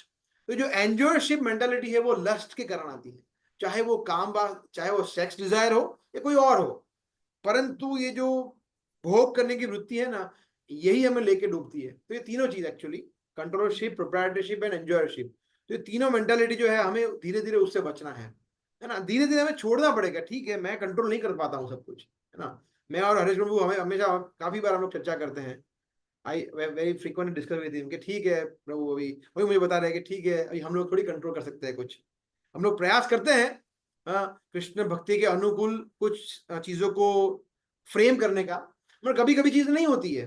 कभी कभी कोई भक्त के बारे में हो, या मंदिर के बारे में हो, या कोई परिस्थिति के बारे में हो, कैंप में हो, कुछ भी हो, कुछ चीजें जो कृष्ण भक्ति के अनुकूल होनी चाहिए वो संभव नहीं हो पाती कभी कभी। तो ठीक है, अभी क्या करें, हम लोग तो कंट्रोल नहीं कर पाते हैं। तो controllership mentality is very very, is also, वो भी एक रूट कॉज है पाप करवाने का, वो भी हमें पाप करवाती है। और दूसरा क्या है? प्रोप्राइटरशिप, सबका स्वामित्व, मेरा मेरा मेरा मेरा, और वो हमें फिर धीरे धीरे लोभ की तरफ ले जाती है, लोभ, और चाहिए, है ना। प्रोप्राइटर मतलब अत्याहार, है ना, और मुझे इकट्ठा करना है और इकट्ठा करना है, ऐसा। एंड द लास्ट इज एंजॉयरशिप, जो डायरेक्टली लिंक्ड है लस्ट के ऊपर, लोभ मतलब भोग करना, दैट इज डायरेक्टली लस्ट। तो ये 3 चीज हमें प्रयास करना चाहिए। फिर महाराज बता रहे थे कि कब तक कब तक हमें इस काम से बचना चाहिए, कब तक? ये एक अच्छा प्रश्न है ना, कब तक करें? प्रभु जी दीक्षा तक, ओहो, ब्राह्मण दीक्षा तक, नहीं नहीं, संन्यास तक, ओहो, नहीं नहीं, तब तो उसका उत्तर भगवान ने दिया है। 5वें अध्याय का 23वां श्लोक है, तो हम देखेंगे वो कृष्ण ने स्वयं दिया है। तो महाराज बता रहे थे, मुझे ये श्लोक पता नहीं था, महाराज ने जब बताया तो मैं बोला कि क्या श्लोक है ये, तो भगवान ने क्या बताया है। देखिए भगवान क्या बता रहे हैं, शक्नोति हैव सह यह सोढुम प्राक शरीर विमोक्षणा काम क्रोध भवम विवेकम स युक्त स सुखी नरः। Before giving up this present body, अगर कोई व्यक्ति काम क्रोधोद्भवम वेगम, काम और क्रोध के जो वेग है उस पर नियंत्रण रख सकता है, अगर वो शक्नोति मतलब कर सकता है, तो क्या होगा, वो सुखी होगा और वो युक्त होगा और वो फिर वो भक्ति में जुड़ पाएगा ठीक से। प्राक शरीर विमोक्ष, प्राक मतलब बिफोर, पहले, शरीर मतलब शरीर, विमोक्षणा मतलब छोड़ने से पहले, तो शरीर छोड़ने मतलब लास्ट सांस तक, मरते दम तक ये करना है तपस्या। क्या तपस्या है? वाचो वेगम, मनसा क्रोध वेगम, जीवा उदर पस्त वेगम। तो ये 6 वेग है जिसमें से अभी हम चर्चा कर रहे हैं लस्ट के ऊपर, है ना, जननेन्द्रिय एंड बाकी और जो भी वेग है जो इनडायरेक्टली लस्ट को ही रिप्रेजेंट करते हैं, चाहे वो बोलना हो, ये हो, वो हो, जो भी हो। तो वो प्राक शरीर विमोक्षणा, शरीर छोड़ने से मैंने मतलब सोचिए, व्यक्ति की मृत्यु ना है तब तक उसको कंट्रोल करना है ना, तब तक। और ये बहुत ही प्रसिद्ध उदाहरण है जो प्रभुपाद लेते थे बहुत बार। एक बार एक राजा था, आई थिंक अकबर बिरबल, मुझे याद नहीं, शायद वो या पता नहीं कोई और, एनीवे तो राजा था। तो राजा और मंत्री का चर्चा हुआ, तो मंत्री बोला कि देखो ये जो काम वासना है ना, लस्ट, ये कभी जाती नहीं है, बहुत डिफिकल्ट है। राजा ने कहा नहीं नहीं, ऐसा नहीं है, जब व्यक्ति बूढ़ा हो जाता है तो फिर वो चली जाती है। तो मंत्री ने बोला नहीं नहीं नहीं ऐसा, और ये प्रभुपाद ये स्टोरी बताते, बहुत बार प्रभुपाद ने बताया स्टोरी, आप लोगों ने शायद पहले सुना होगा। तो वो मंत्री ने बोला कि अच्छा आपको ऐसा लग रहा है तो मैं प्रूव कर सकता हूँ। तो बोला ठीक है, बोला ठीक है, हम लोग है ना कल क्या करेंगे, एक बार कल हम नगर पे जाएंगे, तो आप क्या करना, राजकुमारी को मतलब उनकी पुत्री को, राजा की पुत्री को अपने साथ ले लेना। बोला ठीक है। तो वो जा रहे थे नगर पे और एक व्यक्ति था, वो मृत्यु शैया पे था, वो मरने ही वाला था, लास्ट सांसें गिन रहा था अपनी, है ना, एकदम। तो राजा उसके पास गया, तो ऐसा, राजा, राजा जी, हाँ, ऐसा ऐसा कर रहा था, उसकी आंखें भी नहीं खुल रही थी, बोल भी नहीं रहा था ऐसा। तो मंत्री ने बोला कि ठीक है राजा, वेरी गुड, अभी एक काम करिए, आप अपनी राजकुमारी को बुलाइए। राजकुमारी को बुलाया, ऐसे राजकुमारी वहां पे आई और उनके सामने खड़ी, वो एकदम उसकी आंखें बड़ी हो गई और ऐसे देखने लगा, भूल गया राजा है कौन है, देखने लगा उसको। और फिर मंत्री ने बोला देखा, मैंने बताया था, ये काम वासना है, वो ऐसा नहीं है कि व्यक्ति बूढ़ा हो जाएगा और चली जाएगी, no it is not like that. Prabhupada ये उदाहरण देते थे क्योंकि प्रभुपाद बता रहे थे कि मैं जहां पे देख रहा हूं कि 80 साल का बूढ़ा व्यक्ति फ्रांस में, पेरिस में नाइट क्लब में जाता है और वहां पे वो डांसेस देखते हैं इस तरह के अभद्र। बोले ये क्या कल्चर है ना। तो प्रभुपाद बता रहे थे कि इस तरह से ऐसा नहीं है कि व्यक्ति बूढ़ा हो जाएगा तो उसकी काम वासना चली जाएगी, नहीं नहीं नहीं, नो। जहिश और दुरासदम, दुरासदम है, महाशनो, महापापमा। तो भगवान ने जो भी फैंसी फैंसी वर्ड सब यूज कर लिए इसमें काम के लिए, इसलिए काम जो है वो उसको हम लाइटली नहीं ले सकते, वेरी वेरी डेंजरस। सो और फिर महाराज बता रहे थे एक बहुत ही अच्छी चीज, महाराज ने बताई बहुत ही अच्छी चीज जो मुझे मतलब इतना अच्छा लगा। महाराज बता रहे थे कि अगर व्यक्ति समहाउ समहाउ काम पे लास्ट मोमेंट में उसने विजय प्राप्त कर लिया, हाँ, प्राक शरीर विमोक्षणा, शरीर छोड़ने से पहले वो जीत गया, समहाउ उसने शरीर छोड़ने से पहले काम पे विजय प्राप्त कर लिया, जीत गया वो, उसका लाइफ का गेम जीत गया वो। परंतु फिर महाराज बोल रहे थे कि अगर उस जीत नहीं भी पाया, सोचिए नहीं भी जीत पाया, मगर समहाउ उसने कंट्रोल करके रखा है, जीत नहीं पाया अभी तक, मगर समहाउ उसके सामने घुटने भी टेके नहीं है, लड़ता रहा है, मरते दम तक लड़ता रहा है, फिर भी वो विजयी है। Then also he is victorious because उसने लड़ाई चालू रखी है, भले वो कंप्लीटली माया से जीत नहीं पाया है, परंतु लड़ाई चालू रखी है, उसने उसने हथियार डाल नहीं दिए, रोज लड़ता है। एंड फिर महाराज बता रहे थे कि लड़ने का विधि क्या है, हमारा हमारा महाराज बता रहे थे हमारा वेपन क्या है, शस्त्र क्या है। वो बता रहे थे कि 3 बार भगवान को गिड़गिड़ा के प्रार्थना करना, त्रिसंध्यम प्रार्थना करना कि हे कृष्ण देखो मैं कितना, हे मेरे गुरुदेव, हे प्रभुपाद आप कितने दयालु हो, और देखो आपने मुझे आपने आश्रय दिया है और मैं कैसा हूं, अभी भी मैं इतना दुर्बल हूं मेरे मन से, हृदय से। और रो के गिड़गिड़ा के भगवान से प्रार्थना करने का 3 बार। बोले एक ही सॉल्यूशन, और कोई सॉल्यूशन ही नहीं है। और भगवान देखेंगे जेन्युइनली व्यक्ति रिपेंट कर रहा है, रो रहा है, गिड़गिड़ा रहा है, पछता रहा है, फिर वो कृपा देंगे और फिर वो कृपा से हम बच पाएंगे। अदरवाइज हमारे अंदर कोई शक्ति नहीं है काम वासना से बचने के लिए या भगवान की शक्ति से बचने के लिए। That was very very powerful message जो मुझे सीखने को मिला कि we should pray intensely to devotees, to Prabhupada, to our guru, to Krishna for mercy, that by their mercy we can somehow control this enemy महाशनो, महापापमा, दुरासदम, ये जो है काम कंट्रोल में कर पाएंगे। और अगर जो काम कंट्रोल में आ गया ना तो धीरे धीरे धीरे बाकी सब कुछ ठीक हो जाएगा। बाकी सब कुछ जो भी बाकी पाप कर्म करने की वृत्ति है हमारे धीरे धीरे धीरे कम हो जाएगी, बिकॉज काम कंट्रोल में आ गया है, ऐसा राइट। तो उसके लिए कंट्रोल में आने के लिए प्रार्थना करना बहुत जरूरी है भक्तों के संग में, है ना। कभी कभी लोग प्रश्न, कभी कभी कुछ भक्त ये प्रश्न पूछते हैं, क्योंकि भगवान गीता में ये भी बताया है, प्रसिद्ध श्लोक है अपि चेत्सु दुराचारो भजते माम अनन्य भाग साधुरेव हि मंतव्य सम्यक व्यवसितो हि स। कृष्ण कहते हैं, late me share the screen again.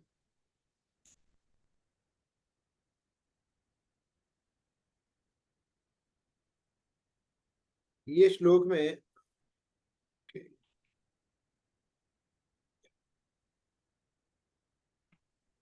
Krishna कहते हैं 9वें अध्याय में 30वें श्लोक में कृष्ण कहते हैं कि अगर कोई व्यक्ति जघन्य से जघन्य पाप भी, सुदुराचार, उसने कोई बहुत बड़ा पाप कर्म भी कर दिया, परंतु भजते, मेरी भक्ति में लगा हुआ है, अनन्य भाग, एकदम निष्ठा पूर्वक मेरी भक्ति में लगा हुआ है, तो उसको आप साधु मानो, क्योंकि उसकी चेतना स्थिर है। तो इससे कभी कभी किसी को कंफ्यूजन हो सकता है कि फिर ऐसा कैसा, अगर वो पाप कर्म कर भी रहा है तो उसको साधु कैसे माने। मगर वो स्पेशल केस है ना। वो रोज रोज अगर करता है, रोज मैं रोज पाप करूंगा, कृष्ण बोलते हैं मैं साधु हूं, हाँ फिर तो वो बहुत बड़ा कपटी है, पाखंडी है। ऐसा नहीं है।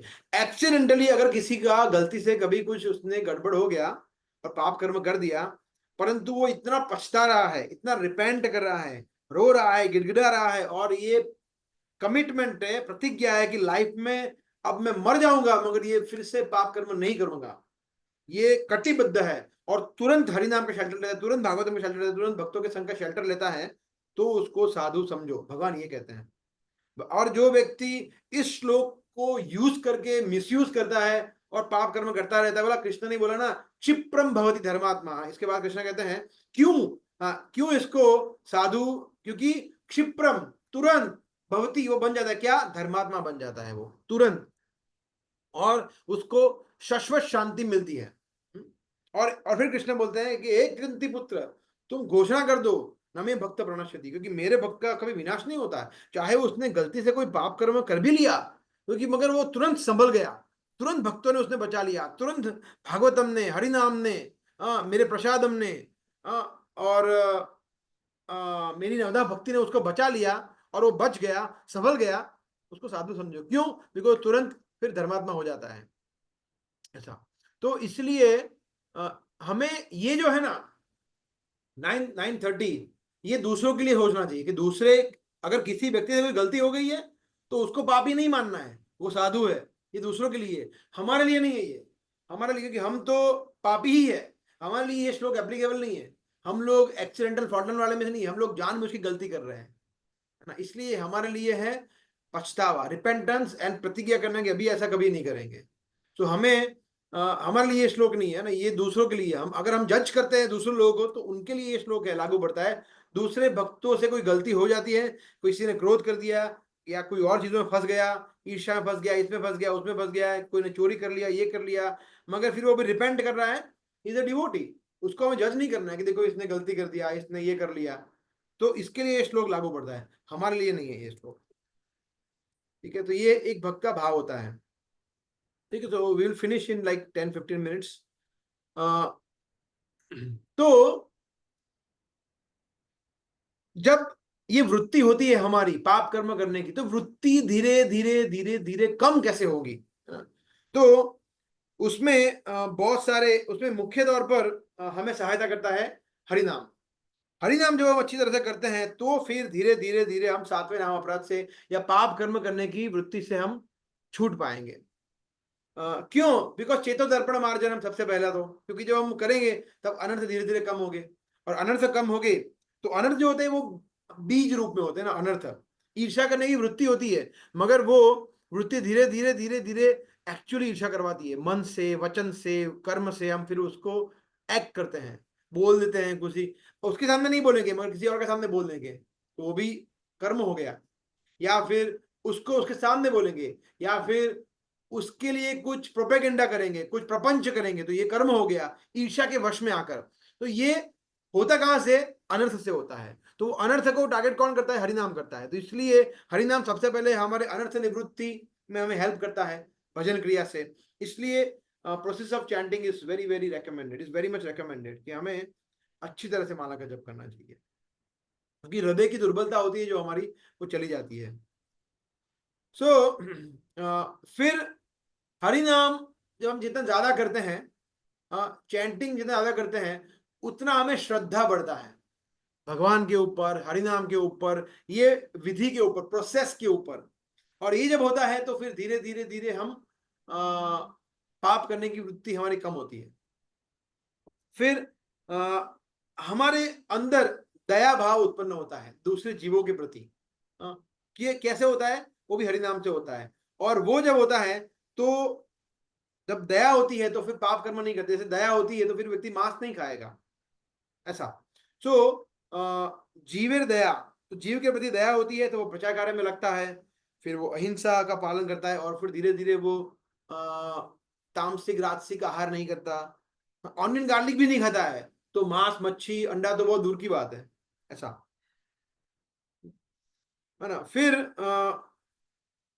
हरिनाम क्या करता है कि सीधा कार्य करता है, हमारी काम इच्छा जो है उसको सीधा रिमूव करता है। एक दूसरा एक ये भी है कि सीधा टारगेट करता है कि जो आपकी काम वासना है उसको धीरे धीरे वो दूर करता है। बिकॉज 6 अनर्थों में सबसे पहला क्या है? काम, काम क्रोध लोभ। तो सबसे पहला टारगेट होता है काम, तो धीरे धीरे धीरे विरक्ति आती है, अनासक्ति आती है। तो फिर वो जब आसक्ति, बिकॉज आसक्ति जो है वो भी एक रीजन है लस्टेड डिजायर का। तो जब धीरे धीरे अनासक्ति आती है, विरक्ति आती है, भगवान नाम के प्रति हमारी आसक्ति आती है, तो ऑटोमेटिकली लस्ट जाती है। भागवत में श्लोक है, भक्ति परेशानुभव विरक्ति अन्यत्र स्यात्, कि जब भक्ति, भगवान के प्रति भक्ति, हरिनाम के प्रति हमारा रुचि बढ़ता है तो ऑटोमेटिकली सांसारिक चीजों में विरक्ति आती है, एंड हेंस जो काम इच्छा है वो धीरे धीरे चली जाती है।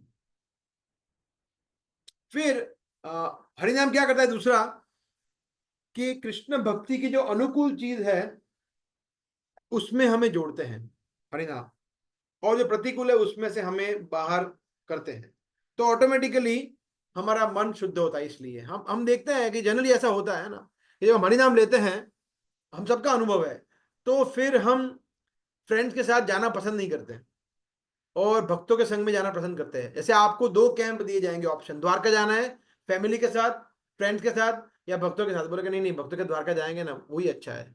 क्यों? तो हरिनाम ले रहे हैं, चैंटिंग कर रहे हैं, और इसलिए फिर धीरे धीरे वहां पे जाएंगे उनके साथ तो पाप में कार्य करेंगे। वहां पे जाके आप पत्ते खेलेंगे, या फिर कुछ और टाइम पास करेंगे, या आईपीएल देखेंगे, मूवीज देखेंगे, कुछ और करेंगे। भक्तों के साथ ऐसा कुछ नहीं करेंगे, वहां पे सिर्फ हरिनाम करेंगे, कथा श्रवण करेंगे। तो इसलिए पाप में कार्य डायरेक्टली हरिनाम इस तरह से हमें हेल्प करता है ना। आनुकूल्य से संकल्प, प्रतिकूल्य से वर्जनम, जो भक्ति के अनुकूल है वो हम लेते हैं, और वर्जनम मतलब उसका त्याग करता है जो प्रतिकूल है, ऐसा। That is also because of chanting. फिर चैंटिंग करने से व्यक्ति कन्विंस हो जाता है कि एकमात्र कृष्ण ही है जो मेरे तारक है, उद्धारक है, हाँ मेरे पालक है, स्वामी है, सब कुछ मेरे वही है और कोई नहीं है ना। मेरी पति पत्नी नहीं, माता पिता नहीं, बीवी बच्चे नहीं, मेरे बॉस नहीं, nothing, no one, I have got only two. हमारा शाश्वत संबंध सिर्फ दो ही व्यक्तियों के साथ होता है, एक होते गुरु कृष्ण, बस, तीसरा कोई है ही नहीं। ये मेन है। ऑफ कोर्स भक्त है, उसका मतलब नहीं भक्त है, मगर भक्त इसलिए बिकॉज गुरु और कृष्ण हमें भक्तों से मिलाते हैं और भक्त हमें गुरु कृष्ण से मिलाते हैं, वरना बाकी जो मटेरियल रिलेशनशिप है कोई मतलब नहीं है इसका। उसका मतलब ये नहीं है कि जो भक्त होते हैं वो हमारी फैमिली को हम इग्नोर करते हैं, बिकॉज वो सब भी भक्त हैं। अगर वो भक्त नहीं है, अगर वो नवधा भक्ति का पालन नहीं कर रहे तो दिक्कत है, तो उसको भक्त बनाओ। अगर परिवार वाले हैं तो उनको 16 माला नहीं कर 16 माला कराओ, अगर 4 नियम का पालन नहीं करे तो उसको कराओ। अगर वो कर रहे हैं then it is okay, then you have आपका संबंध है, बट एज अ पति और पत्नी नहीं, एज अ वैष्णव।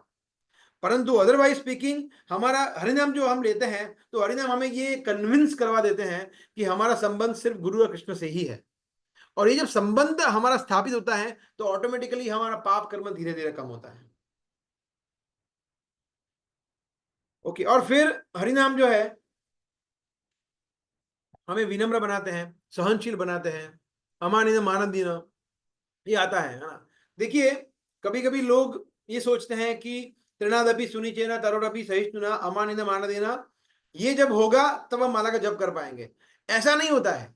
जब माला का जप करेंगे तो हम ये होंगे और ये होंगे और अच्छे जप करेंगे, तो इसे साइकिल, ज्यादा जप करेंगे तो विनम्र होंगे, सहनशील होंगे, अमानिन होगा, मानदेना होगा, फिर और ज्यादा जप करेंगे और इंप्रूव होगा। तो इट्स ए कंटिन्यूअस इंप्रूवमेंट। ऐसा नहीं है कि हम 100% विनम्र हो जाएंगे अब जप करेंगे, ऐसा कभी नहीं होने वाला है, राइट। सो चैंटिंग इंप्रूव्स और वैष्णव क्वालिटीज, वैष्णव क्वालिटीज चैंटिंग, हरिनाम जो है क्योंकि वो साक्षात भगवान है। हाँ भगवान सब कुछ कर सकते हैं, तो भगवान जो है नाम के रूप में हमें वैष्णव गुण देते हैं और हमें पाप कर्मों से मुक्त करते हैं। तो इस तरह से व्यक्ति धीरे धीरे धीरे धीरे पापमय कर्म करना बंद करता है, और ये बहुत ही स्लो प्रोसेस है।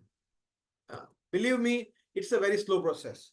ये बहुत ही स्लो प्रोसेस है, मतलब ऐसा नहीं होने वाला है कि कल उठ जाएंगे और एकदम पाप रहित हो जाएंगे। It's a very slow process, but हमें होप नहीं छोड़ना है और हमें हमें बहुत ज्यादा धैर्यवान भी नहीं बनना। ठीक है ना, आराम आराम से करेंगे। देखिए इस अभी देखो नेक्स्ट एकादशी में मैं ये पाप कर्म बंद करूंगा, अगले चतुर्मास में ये करूंगा, उसके अगले जन्मास में भी ये करूंगा, तब तक मैं करता रहूंगा। ऐसा नहीं होना चाहिए। पाप, हमें पता है कि मैं पापमय कर्म कर रहा हूं, ये सही में गलत है, इमीडिएटली नेक्स्ट मोमेंट स्टॉप। तो और फिर हमें और रियलाइजेशन होंगे कि नहीं, मगर मैं ये कर रहा हूं वो भी तो पाप कर्म है, उसको भी बंद करेंगे। ऐसे हमारे पाप कर्म हम और एक्सप्लोर करेंगे, नए नए बाहर आते जाएंगे और हम उसको बंद करते जाएंगे।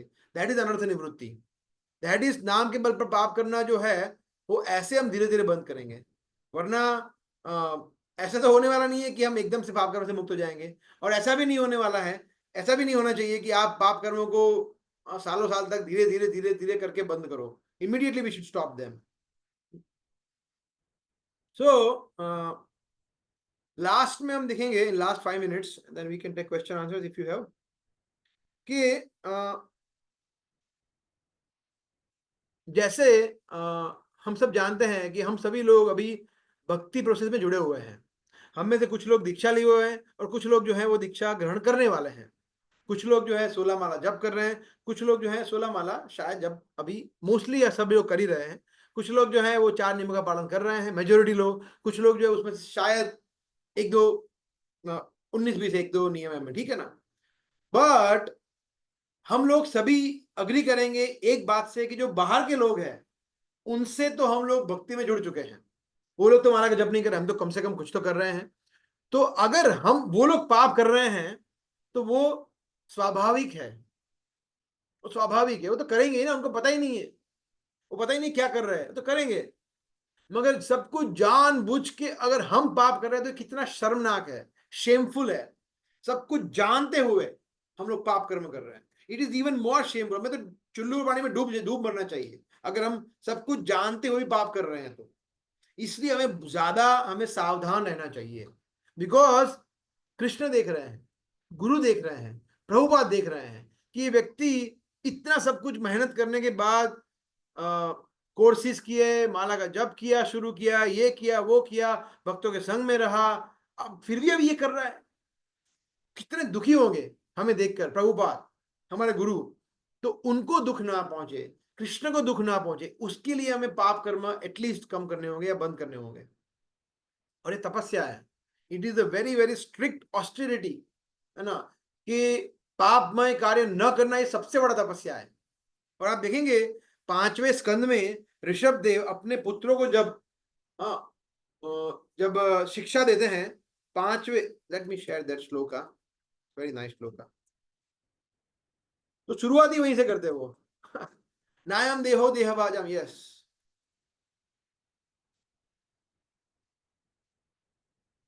ऋषभ देव जो अपने 100 पुत्रों को, जिसमें से सबसे बड़े पुत्र कौन थे, तो बताएगा ऋषभ देव के सबसे बड़े पुत्र कौन थे?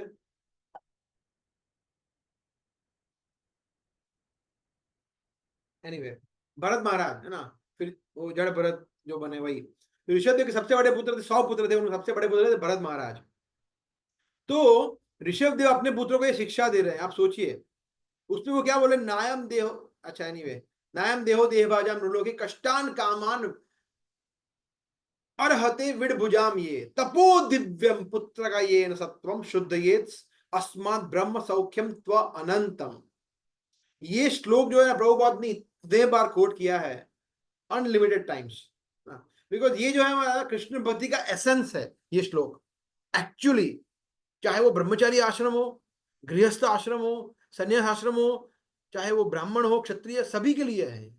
It is essence, root, main चीज है कि ये जो हमें शरीर मिला है, और इसमें जो आहार निद्रा भय मैथुन वो तो सब कर रहे हैं, कीड़े मकोड़े, विड भुजाम, विड भुजाम मतलब मल खाने वाला।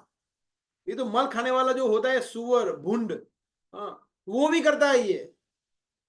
तो इसके लिए हमें शरीर नहीं मिला है, ये इसके लिए मिला तपो दिव्यम, दिव्य तपस्या के लिए, साधारण तपस्या नहीं, दिव्य तपस्या करनी है किसके लिए, कृष्ण के लिए, दिव्य तपस्या के लिए मिला है। हे पुत्र, सत्व गुण में तपस्या, रजोगुणी तमोगुणी तपस्या नहीं, सत्व गुण में।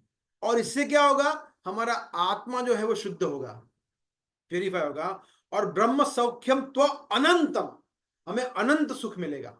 अनंत, अभी टेम्पररी सुख मिलता है ना चीप, कोई चीप सुख मिलता है हमें कुछ क्षणों के लिए, कुछ मिनटों के लिए, या कुछ घंटों के लिए, या कुछ महीनों के लिए, कुछ सालों के लिए, ज्यादा साल तो हो भी नहीं सकता, कुछ महीनों के लिए, मिनटों के लिए। मगर ये जो सुख है वो अनंत काल तक है, क्योंकि वो ब्रह्म सुख है, भगवान का सुख है।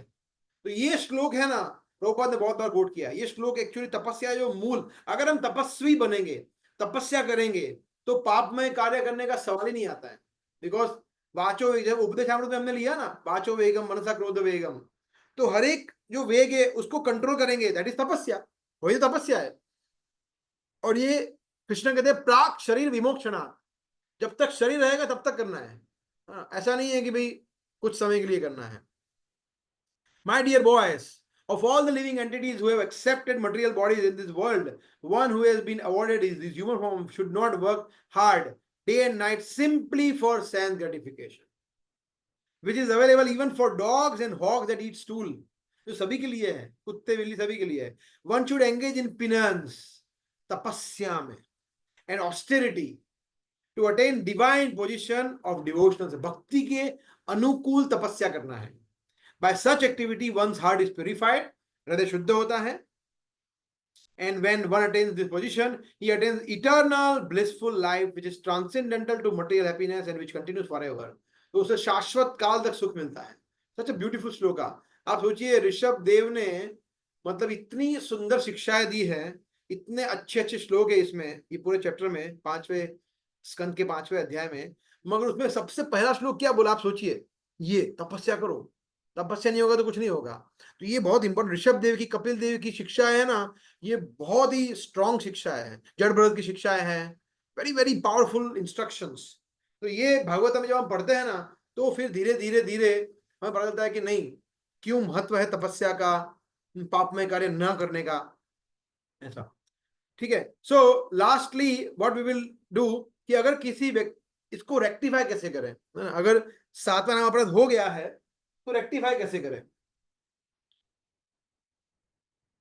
हमने पार्टली इसको लिया कि सबसे ज्यादा इंपॉर्टेंट है कि ग्लानि होनी चाहिए, ग्लानि, अपने आप पर इतना गुस्सा आना चाहिए, इतना हमें पछतावा होना चाहिए, है ना, कि मैं कितना बड़ा बहरूपिया हूं, प्रिटेंडर हूं, पाखंडी हूं, कपटी हूं, कि मैं नाम के बल पर पाप करता हूं, कि कितना बड़ा हूं मैं, कितना बड़ा मैं बदमाश हूं, रास्कल। सो देन ये, और then we should pray to Krishna Vaishnava. आप वैष्णवों के साथ शेयर कर सकते हैं और भगवान हरि नाम से प्रार्थना कर सकते हैं, राइट। सो जब ऐसा होगा तो धीरे धीरे धीरे क्या होगा कि हम जो पाप कर रहे हैं, कर्म कर रहे हैं, वो वृत्ति में परिवर्तित होगा, फिर वो करना बंद कर देंगे वृत्ति, और फिर धीरे धीरे धीरे और इंटेंसिफाई करेंगे हमारी प्रेयर्स को, हमारे मूड को, तो फिर वो वृत्ति भी धीरे धीरे चली जाएगी, ऐसा। तो भगवान का नाम इतना पवित्र है कि वो शुद्ध कर सकता है, मगर जेन्युइनली अगर कोई व्यक्ति रिपेंट करता है और अगर वो जेन्युइनली वो फिर से गलती ना करे तो एक्सीडेंटल फॉल डाउन, अगर जानबूझ के कर रहा है तो उसको कोई बचा नहीं सकता है, और उसको पछतावा भी नहीं है, उसको रिपेंट भी नहीं कर रहा है, उसको बुरा भी नहीं लग रहा है, और वो बोला सब चलता है, तो फिर तो वो बहुत बुरा फंसने वाला है, जो हमने लास्ट सेशन में देखा था डिटेल में, तो उस पर हम चर्चा नहीं कर रहे अभी। सो ऐसा क्यों, क्योंकि जो वैष्णव है, वैष्णव जन, वो बताया गया है कि गार्डियन है, गार्डियन है। हाँ, जैसे जो आप सोचिए कि आप एक सुनसान रास्ते से जा रहे हैं ना, और आपके पास बहुत ज्यादा धन है, किसका धन है, भक्ति का धन है, भक्ति का, और जो पाप में वृत्तियां है ना, वो लुटेरे हैं, लुटेरे हैं। तो ये उदाहरण है कि जो, मगर ये पाप में वृत्तियां जो है वो लुटेरे हैं, मगर अगर आप अपने साथ बॉडी गार्ड रखेंगे, बॉडी गार्ड कौन है, वैष्णव है, अगर वो चारों बाजू रहेंगे तो वो लुटेरे आ ही नहीं पाएंगे। आप सोचिए, आप मंदिर में रहेंगे, भक्तों से फोन पे बातें करेंगे, सेवा लेंगे, हरिनाम करेंगे, लेक्चर सुनेंगे, तो पापमय कार्य को आने के लिए जगह ही कहाँ है, स्पेस ही कहाँ है, no space, because we are all busy, always busy in service, always busy in navadha bhakti, चाहे श्रवण हो, कीर्तन हो, स्मरण हो, सर्विस हो, अर्चन विधि हो, ऑलवेज बिजी, ऑलवेज ऑक्यूपाइड, तो स्पेस कहाँ है। इसीलिए हमें गार्डियन को लेके घूमना चाहिए, इसीलिए भक्तों का संग is so so so important. और हमने बार बार देखा है, अनेक बार देखा है कि जो व्यक्ति भक्तों के संग में 1 महीना, 2 महीना, 6 महीना नहीं आता है, फिर वो गया, माया उसको ऐसे पकड़ के ले जाएगी, उठा के पटक देगी, पता भी नहीं चलेगा, उसको खुद को लगेगा कि नहीं सब कुछ सही चल रहा है, ये सबसे बड़ी माया है। वो उसको लगता है कि नहीं नहीं नहीं प्रभु जी, मैं तो देखो माला का जब भी कर रहा हूँ, मगर भक्तों के संग में है भैया, आप नहीं है, तो फिर आप, ठीक है, आपको लग रहा है कि आप माला का जब कर रहे हैं, but still you are in a big problem, because no association, भक्तों का संग ही नहीं है।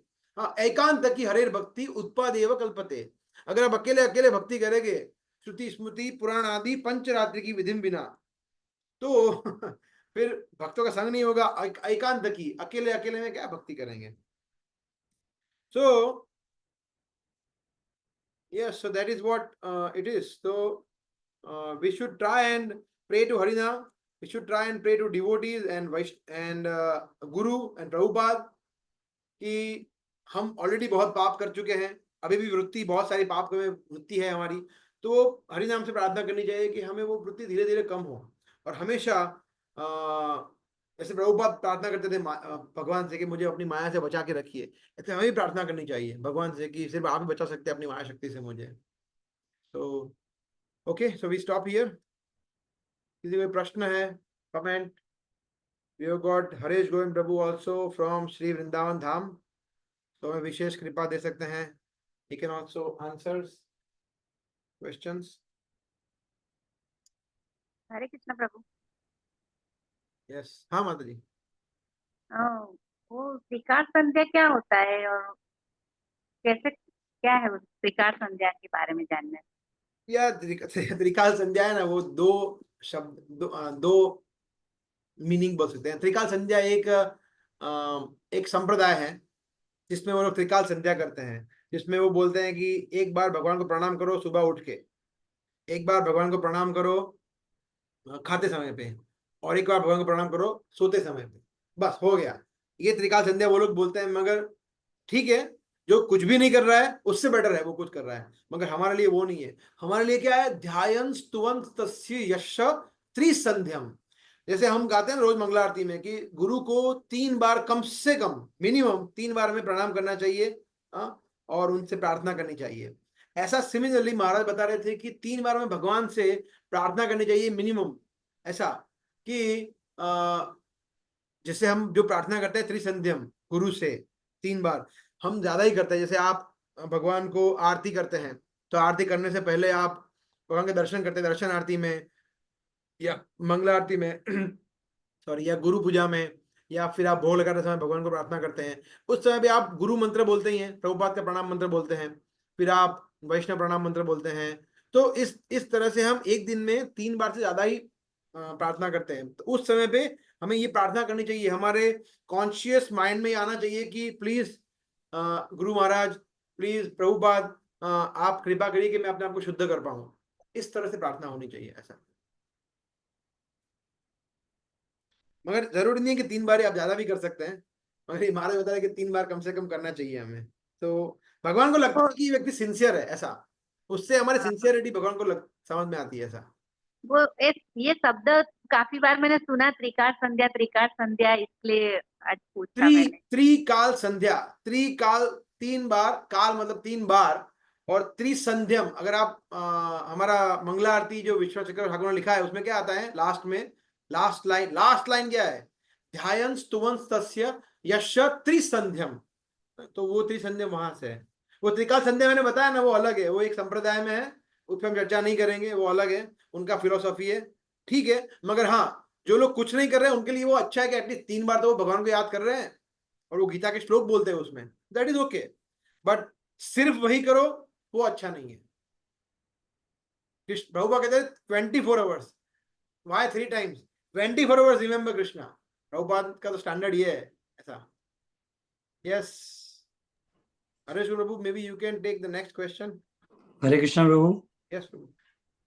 Prabhu, there are a few points I want to clarify. I am confused. आपने सबसे पहले जो बोला ना कि lust is the main cause of sins all. So what is the main thing about the lust which does not allow us to हम सब में कंट्रोल पाते हैं, क्रोध में भी शायद कुछ हद तक हम पा सकते हैं, लोभ में भी पा सकते हैं, but which is the main thing in lust which doesn't allow us to control over it? Because ये जो है ना आहार निद्रा भय मैथुन, तो ये वृत्ति है, हमारी वृत्ति है। क्रोध क्या है? ऐसे वनस्पति है, और वनस्पति क्या क्रोध करेगी? वो क्रोध नहीं करेगी। वो क्या ईर्ष्या करेगी? वो नहीं करेगी ईर्ष्या। मगर हर एक योनि में ये प्रजनन, प्रजोत्पत्ति, ये भावना डीप रूटेड है, बाय डिफॉल्ट है, तभी विस्तार होता है। चाहे वो कोई, मैंने बताया ना 4 प्रकार के होते हैं, उद्बीज, अंडज, जलज और जरायुज। तो ये 4 प्रकार में से हर एक में ये होता है। तो ये मैथुन, आहार निद्रा भय मैथुन जो है वो it is so deep rooted कि उसी की वजह से हम यहाँ पे है, और उसी की वजह से एक योनि में से दूसरी योनि में जाते हैं, विस्तार होते हैं ऐसा। इसलिए इसको पार कर पाना मुश्किल है, वेरी डिफिकल्ट। सेम वे आहार निद्रा भय मैथुन, फिर भी व्यक्ति आहार निद्रा और भय को कुछ कर भी पाए, मगर मैथुन is very difficult. So it is very difficult. May be Harish also can add something in this.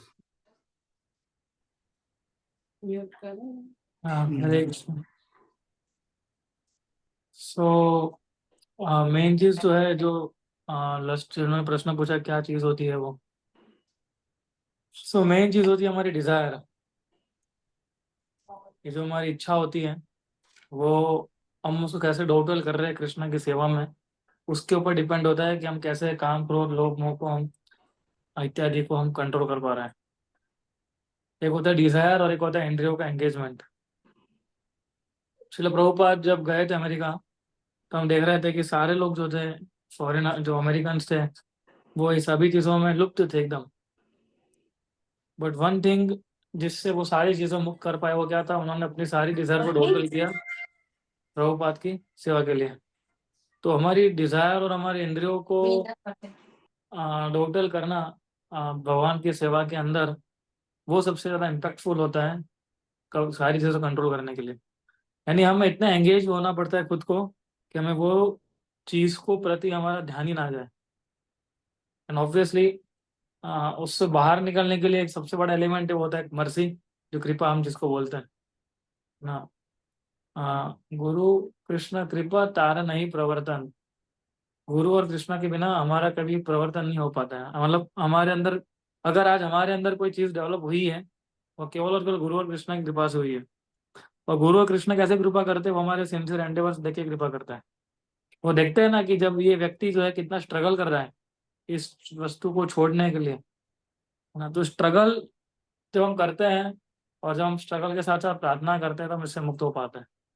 तो डिजायर जो है वो सबसे बड़ा हमारा शत्रु बन जाता है ये सब चीज़ों में। तो आपने जो प्रश्न पूछा कि काम जो है, हम सभी चीज़ों, एक्चुअली हमें ऐसा लगता है हम सभी चीज़ों को कंट्रोल कर पाए हैं, लेकिन एक्चुअली हम नहीं कर पाए। And अगर हमने काम को कंट्रोल कर लिया तो हर एक चीज़ ऑटोमेटिक कंट्रोल आ जाएगी, क्रोध लोभ मोह, हर एक चीज़। पर काम को कंट्रोल करना वैसे मुश्किल भी है, वैसे आसान भी है। आसान इसलिए, आसान तब हो जाता है कि जब हम लोग हमेशा भक्तों के संग में और आ, भागवत के संग में होते हैं हम लोग तब। इसलिए हम लोग कई बार, मैं बताता हूँ लेक्चर्स में कि हमें जब भी हमें ऐसी कोई इस प्रकार की डिजायर उत्पन्न होती है, ये सब चीज़ें होती है, so immediately we have to divert our mind. तुरंत ही हमारे माइंड को डाइवर्ट कहाँ करना चाहिए हमें, भागवत के ऊपर, हरि नाम के ऊपर। ये सब क्षणिक होता है ना। आप 5 मिनट के लिए अपना माइंड डाइवर्ट कर लेंगे ना, तो वो माइंड जो है उसको भूल जाएगा। लेकिन अगर उसको डाइवर्ट नहीं किया आपने और आप उसमें चिंतन करने लगे तो फिर फंस गए ना। सो डिजायर को हमें टोटल करना पड़ेगा कृष्णा के लिए, ठीक है।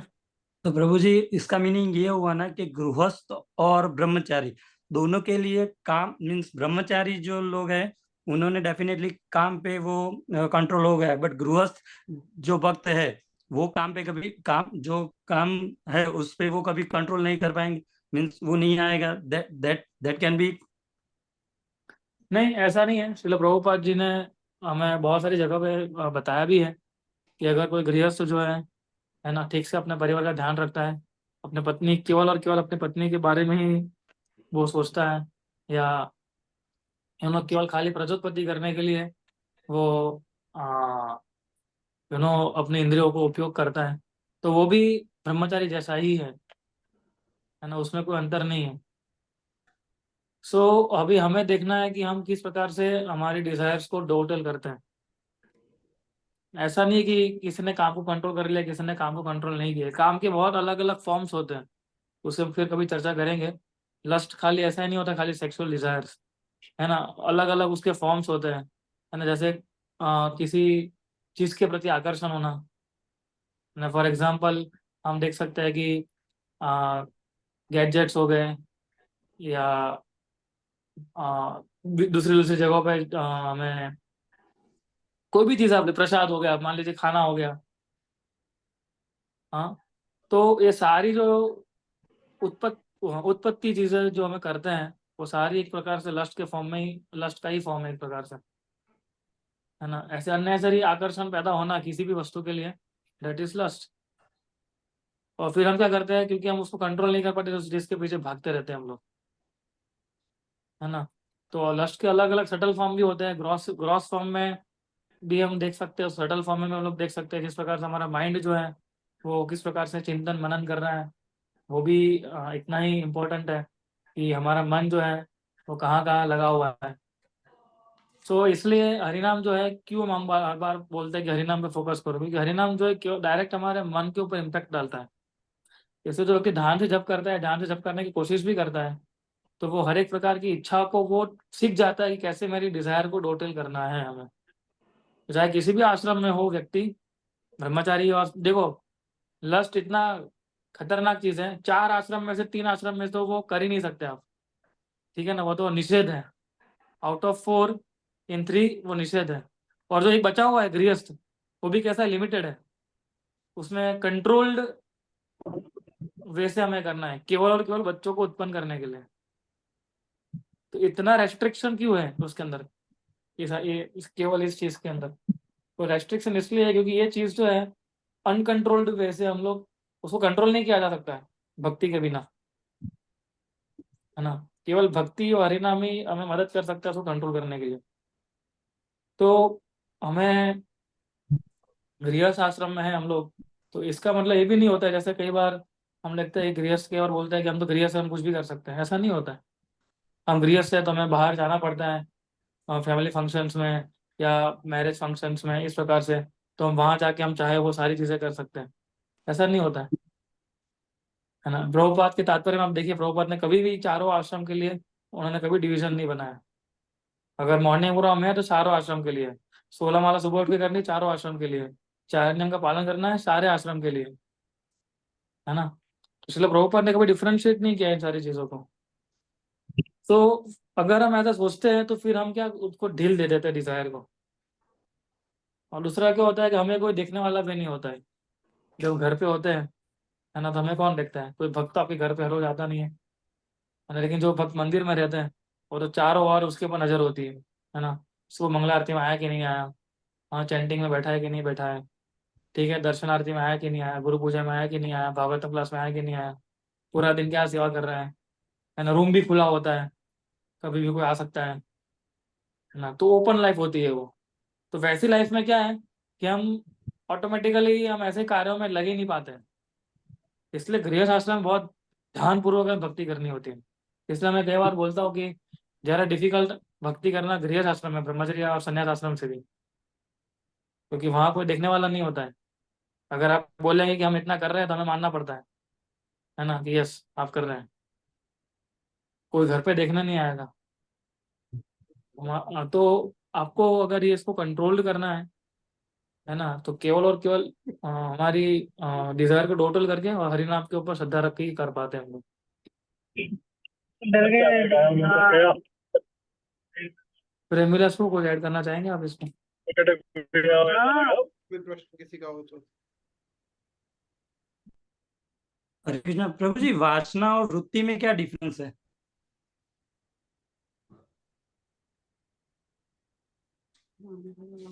प्रेमिलस पे यू कैन आंसर इट।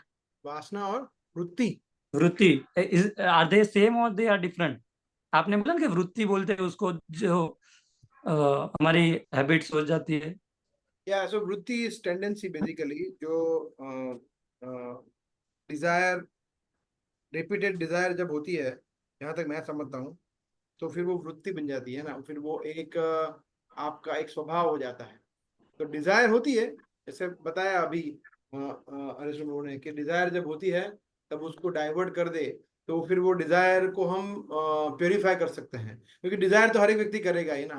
कुछ अच्छा देखने की डिजायर होगी, अच्छा खाने की डिजायर होगी, मगर वो अगर वो मांस खा रहा है या प्रसाद खा रहा है उसमें फर्क है। तो इच्छा तो शुद्ध करना है, मगर वो जो पाप करने की वृत्ति हो जाती है ना, वृत्ति, तो फिर वो कांस्टेंट। एक श्लोक आता है गीता में, ध्यायतो विषयान पुंसाम संगात तेजो उपजायते संगात संजायते कामम काम क्रोध अभिजायते। तो वो जो डिजायर पे कंटिन्यूअस कॉन्टेम्पलेट जब करते हैं, जो हरीश लोग बता रहे थे अभी कि उसको बार बार अगर उसके ऊपर सोच रहे हैं, चिंतन कर रहे हैं, तो फिर वो धीरे धीरे वो वृत्ति फिर काम वासना में परिवर्तित हो जाती है। तो काम वासना एक पूरा शब्द जहाँ मैं समझता हूँ, which is like that way. But वृत्ति जो है ना, वो थोड़ा सटल फॉर्म में होती है। तो वृत्ति को हम धीरे धीरे परिवर्तित कर सकते हैं, हाँ, हमारे डिजायर को प्यूरिफाई करके। यस नितिन प्रभु। हाँ, हरे कृष्णा प्रभु जी। मेरा क्वेश्चन है, आपने जैसे बताया अभी कि 3 शत्रु होते हैं एक दूसरे तरफ से, जैसे कंट्रोलर और इंटरप्रेन्योरशिप यस। और एंजॉयरशिप। तो प्रभु अगर ये हम नहीं करेंगे, मतलब जैसे एंजॉयरशिप तो मुझे समझ में आया कि कोई भी चीज़ का भोग लेना और बिना कृष्ण के, तो वो गलत है। बट अगर कंट्रोलर और इंटॉयरशिप नहीं रहेगी, दोनों केस में, जैसे हम प्रोफेशनल लाइफ है, गृहस्थ लाइफ है, स्पिरिचुअल लाइफ है, तो कैसे डिसीजन मेकिंग पे इफेक्ट नहीं आएगा इसके ऊपर? हाँ देखिए, कंट्रोलरशिप में कैसा है कि हमें समझना है कि हम लोग कंट्रोल करते हैं, हम लोग ईश्वर है, पर वो छोटे से ईश्वर है, पर सुप्रीम कंट्रोलर हम नहीं है। सुप्रीम कंट्रोलर कृष्ण है। तो हम कंट्रोल कर सकते हैं, जैसे आप किसी को कंट्रोल करेंगे, आप किसी न किसी को कंट्रोल करेंगे इन द सेंस, आप अपने ऑफिस में आपके सबऑर्डिनेट कंट्रोल कर गए, सबऑर्डिनेट को, या अपने फैमिली में बच्चों को कंट्रोल करेंगे। बट अल्टीमेटली हमें अपने आप को, जब हम ज्यादा कंट्रोलरशिप मेंटली हो जाता है कि मैं सबको कंट्रोल करूंगा, मैं इसको भी कंट्रोल करूंगा, या फिर मैं सबऑर्डिनेट जो है इसको मैं 100% मैं बोलूँ वैसे ही करेगा, वो पूरा 100% मैं ही कंट्रोल करूंगा, तो ऐसा नहीं होता है। हमें फिर at moment we have to just leave, हम थोड़ा प्रयास करेंगे और फिर हमें फिर भगवान पे छोड़ना पड़ेगा, भगवान पे छोड़ना पड़ेगा कि नहीं, Krishna is the supreme controller. तो कंट्रोलरशिप में एक ये पॉइंट है। और दूसरा प्रोप्राइटरशिप होता है। प्रोप्राइटरशिप मतलब स्वामित्व, सब कुछ मेरा है, मेरा है, मेरा है। तो जब हम ये करते हैं ज्यादा, तो फिर धीरे धीरे लोभ में परिवर्तित हो जाता है वो। तो हमें वो धीरे धीरे छोड़ना पड़ेगा कि सब कुछ मेरा नहीं है ना। जैसे मैं 10 लाख रुपया कमा रहा हूँ, 10 लाख रुपया मैं सिर्फ मेरे ही लिए यूज करूंगा, मेरे ही लिए, और सब कुछ मेरा ही है, ऐसा नहीं है। उसको थोड़ा सेवा के लिए भी यूज करना चाहिए। तो ये धन की बात हुई। सिमिलरली हर एक वस्तुओं में, जैसे फॉर एग्जाम्पल, अगर कोई कोई व्यक्ति ऐसा होता है, ऐसा सोचता है कि जो ये चीज है जो मेरे पास है, वो सिर्फ मैं ही उसको यूज करूंगा, ये मेरी ही मालिकी की है और किसी को मैं दूंगा नहीं, दैट इज प्रोप्राइटरशिप। तो प्रोप्राइटरशिप में भी ऐसा ही होता है कि एक्चुअली हर एक चीज भगवान कृष्ण के लिए सेवा में यूज करनी चाहिए, चाहे वो धन हो, चाहे वो फोन हो, चाहे कंप्यूटर हो, anything. So that is what. So आपकी बात सही है कि कुछ ना कुछ तो हम कंट्रोल करेंगे, और कुछ ना कुछ भगवान ने हमें यूज करने के लिए दिया है। ईशोपनिषद में श्लोक आता है, तेन त्यक्तेन भुंजिता ईशावास्य इदम सर्वम यत् किंचन जगत्याम जगत तेन त्यक्तेन भुंजिता। तो भगवान, सब कुछ भगवान का है। यहाँ पे आपको जो है सब कुछ भगवान का है। जो जल पृथ्वी अग्नि वायु आकाश से जो भी मटेरियल वर्ल्ड में जो भी आप देख रहे हो, सब कुछ भगवान का है। परंतु उसमें से कुछ भगवान ने हमें कोटा हमारे लिए यूज करने के लिए दिया है। तो हमें फिर उतने में संतोष मानना चाहिए। हमें ये होता है ना कि इजराइल इस पे अटैक करेगा, ये रशिया इस पे अटैक करेगा, अपनी सीमाएं बढ़ाना बढ़ाना बढ़ाना, दैट इज प्रोप्राइटरशिप में, और चाहिए और चाहिए। तो that way we have to be satisfied. इसलिए जब व्यक्ति संतुष्ट होता है, संतुष्ट, तब वो समझता है कि नहीं, सब कुछ मेरा नहीं है, मैं सब कुछ कंट्रोल नहीं कर पाता हूँ, और मेरे सब कुछ मेरे भोगने के लिए नहीं है, ऐसा। ठीक है।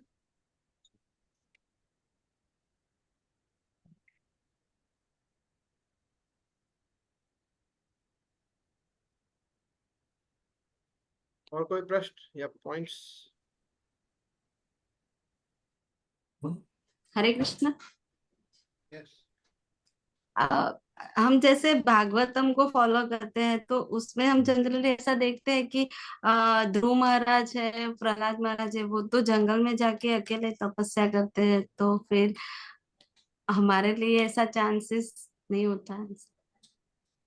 तो प्रश्न क्या है? भक्तों का संग इतना इम्पोर्टेंट है वो तो पता है, बट नीचे जैसे बोला ना, फॉल डाउन हो जाता है, जैसे भक्तों का संग नहीं होता, अकेले अकेले 16 माला करने का कोई मतलब नहीं होता है, ऐसा तो कंफ्यूजन।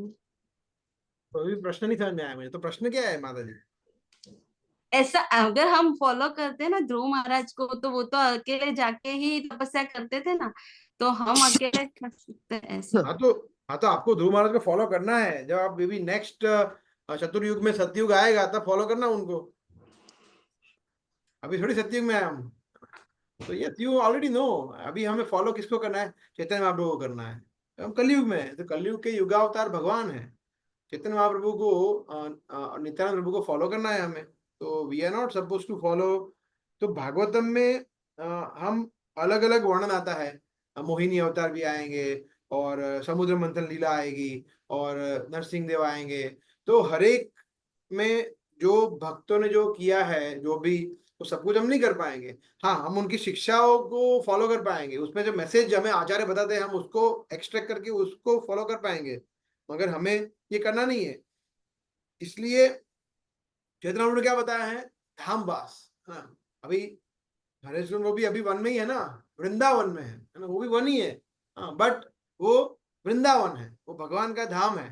तो ये करना है, तो हम वन नहीं जाते, वन में हम लोग क्या जाते हैं, हम लोग धाम में जाते हैं निवास करने के लिए, एनर्जाइज होने के लिए, अच्छी साधना करने के लिए। और हमें, बिकॉज अभी हम गृहस्थ हैं, सिटी में रह रहे हैं, ऑफ कोर्स गांव में रहना अच्छी बात है, फार्म कम्युनिटी में रहना, that is more favourable to Krishna consciousness. मगर हर लोग, हर व्यक्ति वो कर नहीं पाते हैं, दैट इज ओके। मगर आप गृहे वा वनेते डाको, सदा गौरांग बोले डाको, समथिंग लाइक दिस। तो आप घर पे रहो, वन में रहो, अगर आप हरे कृष्णा महामंत्र का जप कर रहे हैं, then it is okay. Haresh Govind Prabhu. हाँ सही बात है, क्रिया बने रखो सदा हरि बोले डाको, ये हमारा प्रिंसिपल है। आप चाहे कहीं पर भी रहो, केवल हरि का नाम लेते रहो, कहीं भी आश्रम में हो। हमारा क्या है, कोई भी आश्रम में हो, गोपी पद कमल दास दासानु दास, ये प्रिंसिपल हमने चैतन्य महाप्रभु ने हमें दिया है। तो इस प्रिंसिपल को हमें फॉलो करना है बस। सिद्धांत हमें भगवान ने दे दिए, हमें केवल उसके ऊपर थोड़ा डिटेल में चर्चा करके और हम लोग उसको फॉलो करना है, दैट्स इट। अगर हम उसको फॉलो करेंगे तो ऑटोमेटिकली हमारे अंदर सारे जो दुर्गुण है वो धीरे धीरे धीरे धीरे कम होते जाएंगे और सद्गुण धीरे धीरे धीरे करके बढ़ते जाएंगे। क्योंकि अगर सिद्धांत को फॉलो नहीं करेंगे हम लोग, जैसे उन्होंने बताया ना पूरे लेक्चर में, कुटी नाटी करेंगे, है ना, झूठ बोलेंगे, या हम लोग फॉलो कर पा रहे लेकिन फिर भी जानबूझ के फॉलो नहीं करेंगे, तो क्या है, फिर कृष्ण सब कुछ देख रहे हैं, फिर वो कृपा हम पे नहीं मिलती। इसलिए कुछ भक्त आगे बढ़ पाते हैं, कुछ भक्त आगे नहीं बढ़ पाते। उसका कारण ये होता है कि अपने डिजायर को जो कंट्रोल कर पाता है, जो अपनी चीजों को वो टोटल कर पाता है, तो वो आगे बढ़ जाता है, तो कृष्णा उसके ऊपर ज्यादा कृपा करता है। कृष्णा कृपा सबके ऊपर समान दृष्टि से करता है। ध्रुव महाराज के ऊपर उतनी कृपा की जितनी आपके ऊपर करेंगे वो, लेकिन ध्रुव महाराज की जो सिंसियरिटी थी, सीरियसनेस थी, वो इंपॉर्टेंट थी। अगर वो सिंसियरिटी सिंसियरनेस अगर हमारे अंदर भी आएगी तो कृष्णा में उतनी ही कृपा करेंगे, तो उसमें कोई डाउट नहीं है। प्रहलाद महाराज को जो कृपा की, वो कृपा हम पे भी हो सकती है, नरसिंह भगवान की। भगवान तो तैयार है, हमें देखना कि हम तैयार है कि नहीं। ठीक है, ओके। सो कल रघुनाथ दास गोस्वामी, रघुनाथ भट्ट गोस्वामी और कृष्णदास कविराज गोस्वामी का तिरुभाव दिवस है ना। ये तीन हमारे प्रोमिनेंट आचार्य हैं, उसमें से दो 6 गोस्वामी इसमें हैं, और एक हमारे ऐसे आचार्य हैं जिन्होंने हमें चैतन्य चरितामृत का इतना ग्रंथ दिया हमें। तो कल इन तीनों का तिरुभाव दिवस है, तो हमें उन तीनों के बारे में थोड़ा पढ़ना चाहिए, सुनना चाहिए, और ज़्यादा से ज़्यादा माला करनी चाहिए हमें कल, है ना।